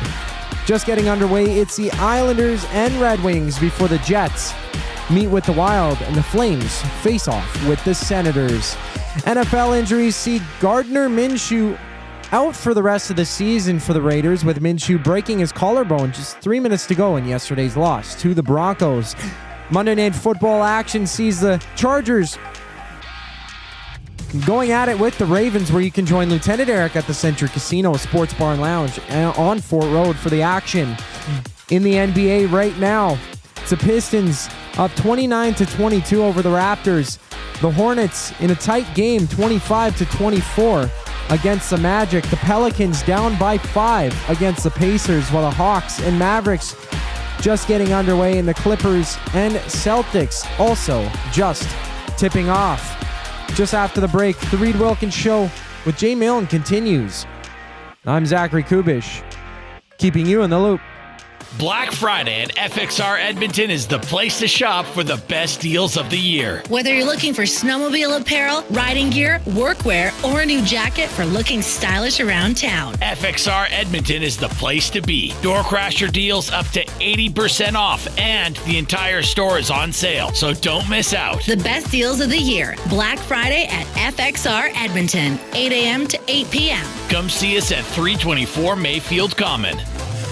Looking for a winning strategy for your retirement? Contact me, Joaquin Gage at K4 Financial, where expertise meets dedication. I will always look for a careful approach to your retirement, ensuring your financial future is secure. From tailored strategies to clear, actionable advice, I'm here to guide you every step of the way. Don't leave your future to chance. Get in touch with me, Joaquin Gage, today at k4financial.ca or email joaquin.gage@k4financial.ca to start planning for a brighter future and a more secure retirement. At Mind 360, we invite you to embark on your mental health journey in a safe and comfortable space. Conveniently located in St. Albert, Mind 360 has a diverse team of experienced clinicians that offer a broad range of tailored services for children, adults, and families. Furthermore, we are very proud to serve our military, veterans, and first responders. If you're looking for counseling, treatment, or assessment, understand that you are not alone. Contact Mind 360 at mind360.ca to book an appointment today. Edmonton Sports Talk delivers a mass audience of key, influential customers to your business, all while you associate your company brand with the biggest names, the hottest sports news, and teams from every league around the globe. Oilers and Elks, NHL, NFL, Major League Baseball, and the association, Formula One, soccer, golf. Oh, sweet mama! The excitement is palatable on Edmonton Sports Talk.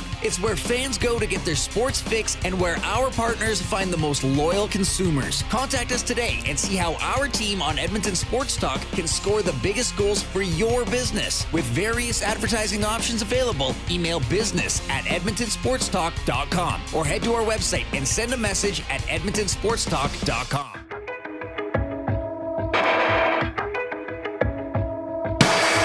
I've got something under my skin, and the itch won't go away. It's my original sin. All right, Oilers practice today. They'll be back on the ice tomorrow at Rogers Place. Arvidsson and Hyman both still injured. Probably another 5 to 8 days, according to Chris Knobloch, who is sick. He's got a cold, sounded sick on Saturday, and Gene asked him today, well, you can't take days off when you're a coach. He said, no. He goes, bank him for the summer, I guess. But Arvidsson and Hyman not expected to play neither Friday nor Saturday. That's another one of my grammar things. I try to use neither and nor properly. Have you noticed that? No. Neither Hyman nor Arvidsson are expected to play neither Friday nor Saturday, respectively, against... It's a double neither nor. Against Utah and Colorado. We are doing my top 3 for Fuge Sausage. Top 3 movie beasts/creatures. I have already identified King Kong and the Cloverfield Monster. The third one, and many people have guessed this now that I gave out hints, the giant crocodile from the 1999 film Lake Placid. This movie is an absolute blast. 82 minutes, gets to the point. It's got a crocodile. It's got Betty White. It's got fun. Watch it. Lake Placid. Not about the 1980 Olympic hockey team or the Olympics in general. I think they also hosted in 32 or something like that. Lake Placid. I'm giving it to the giant crocodile. Now, you thought I was going to say The Thing. Yes. The Thing is a great movie creature. Now, I think there was a remake of The Thing a few years ago. I have not watched that one. The Thing from the early 80s, John Carpenter directed Kurt Russell movie. That is a great movie. And there are many iterations of The Thing in that movie because it can kind of take over other people. And there's that one great scene where that guy's head drips off the table and the spidery legs come out and it's skittering across the floor and they got to burn it with a flamethrower. Not a comedy, like Lake Placid's kind of a comedy. So yeah, The Thing from The Thing would be quite up there. Les Sweet is even mentioning scenes from Lake Placid. Thank you, Les. Okay, we've got a lot of commentary on this, as one would expect. 100 thumbs up. Uncle Jesse was the first to get it in the ESTN box. He thanked Google for that. Ken says, Reid, I saw Cloverfield, but don't actually remember actually seeing the monster. Oh, you see it. It was from the perspective of people running away from it as it destroyed New York. I remember the head of the Statue of Liberty flying from the sky, taking down some people. No, you see the monster, and you see it pretty much full on near the end. And the guy holding the camera gets eaten at the end. But there are some other glimpses of it, and you see it from a helicopter. It was a cool-looking monster. Rip City Sep, Cloverfield was surprisingly good found footage movie, but wouldn't put that top 10 creatures. So top 3 is bold, but it's fun hearing what people like. Alien, Godzilla, and Jaws, probably the top 3 to me. Oh, Alien, yeah. That's a good one. Could knock out Godzilla. And Norman a Combine. He really liked that interview, as a lot of people chime in about. One was beautiful. He said that's what was missing. Local sports stories. It was missing from this angle from the sports world in this area. So we're glad to bring it to you. Reid, we didn't get to touch on this today, but just a heads up for tomorrow. The Elks officially announced today that Jim Skitsko is going to be the new ambassador of amateur football. So I don't know that this position's ever existed, but I believe what Chris is trying to do here is what he did with the Bears, is where the community and for Chris, it was to get young people interested in the Bears. Right. This is now to do it through the community, through amateur football avenues. So this would also include, because they give an incredible amount of money to the junior programs, to Football Alberta, and to the Golden Bears football program through the 50-50. So he'll be overseeing that. I've known Jim Skitsko for a very long time. I played junior football against his son, and then when his son went out to UBC, we played against him when I was at the Bears. Jim Skitsko is the godfather of football in the Sherwood Park area. Oh, nice. He was the head coach of the Sherwood Park Rams minor football program for 24 years. He's developed that program into something that is simply amazing. Scholarship program for players that continue on and go to university. This is a classic Chris move. Right. Surrounding yourself with more good people. Jim Skitsko will be on our show tomorrow. We'll be talking to him about his new role. And everybody's favorite, I'll read this text that came in. Finally, the Elks do something noteworthy in bringing in Jim Skitsko to be a voice for amateur football in Edmonton. Now, this is news. That comes in from Laserface Larry.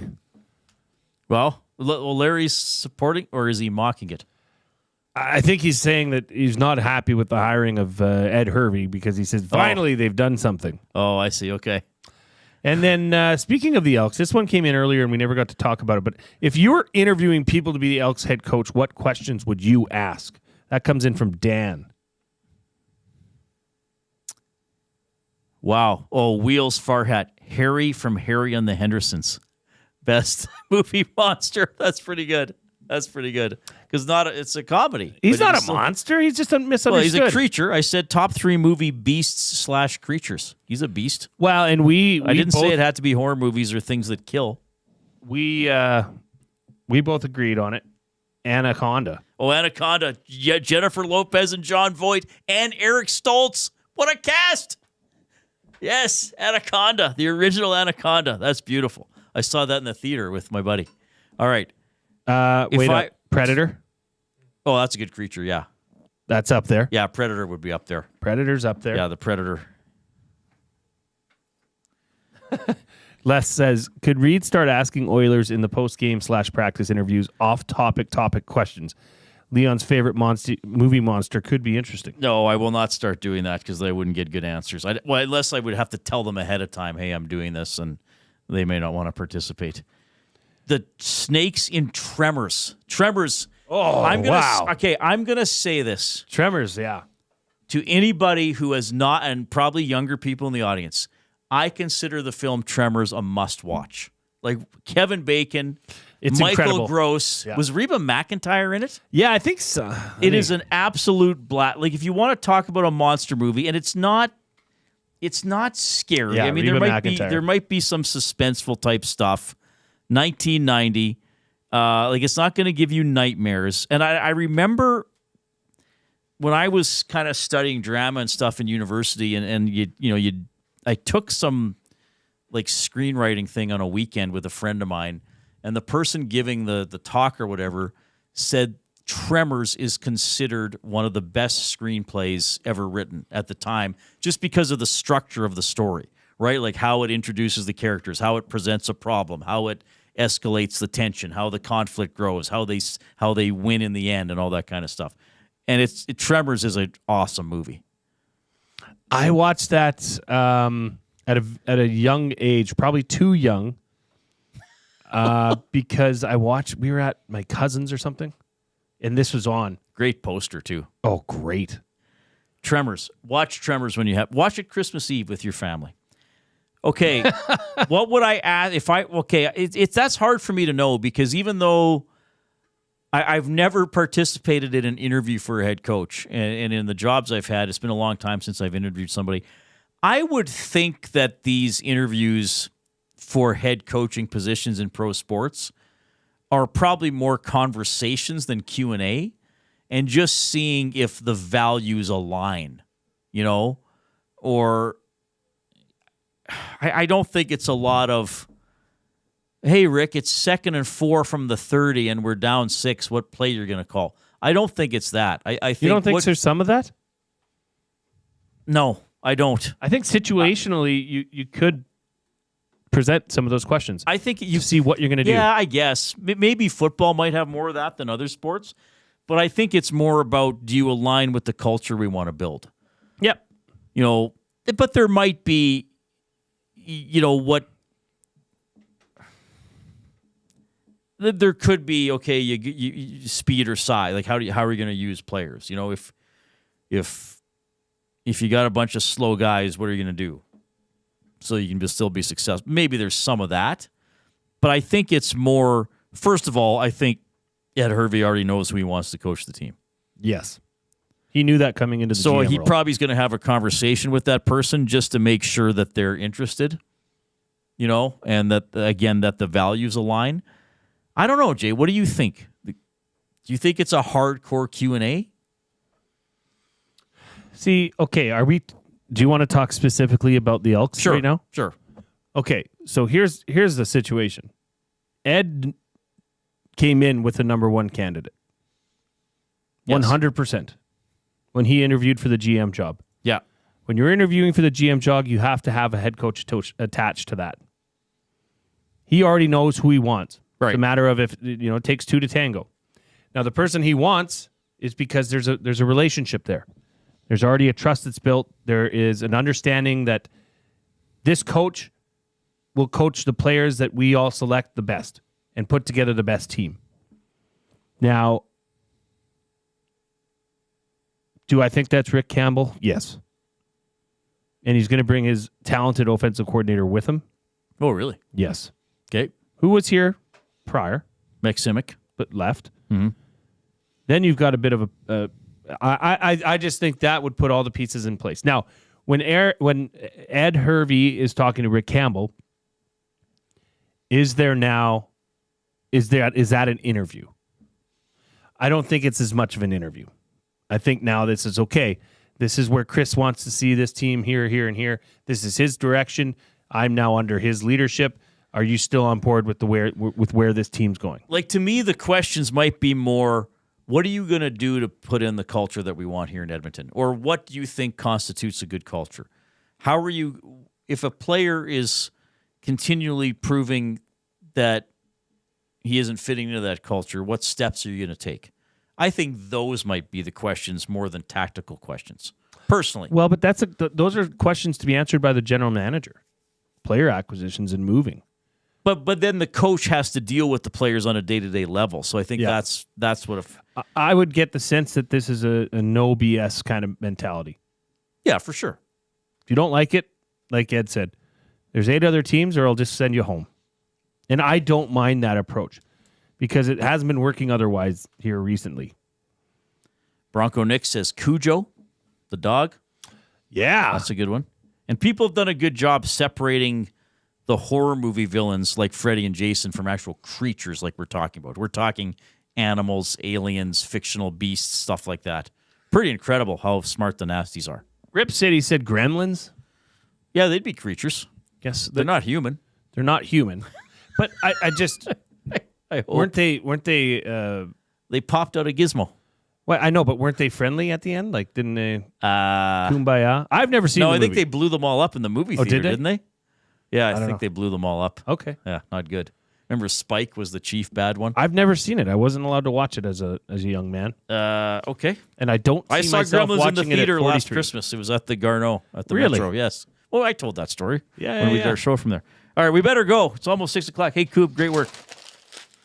All right, we're back tomorrow at 3 o'clock for another edition of the Reid Wilkins Show with Jay Milne.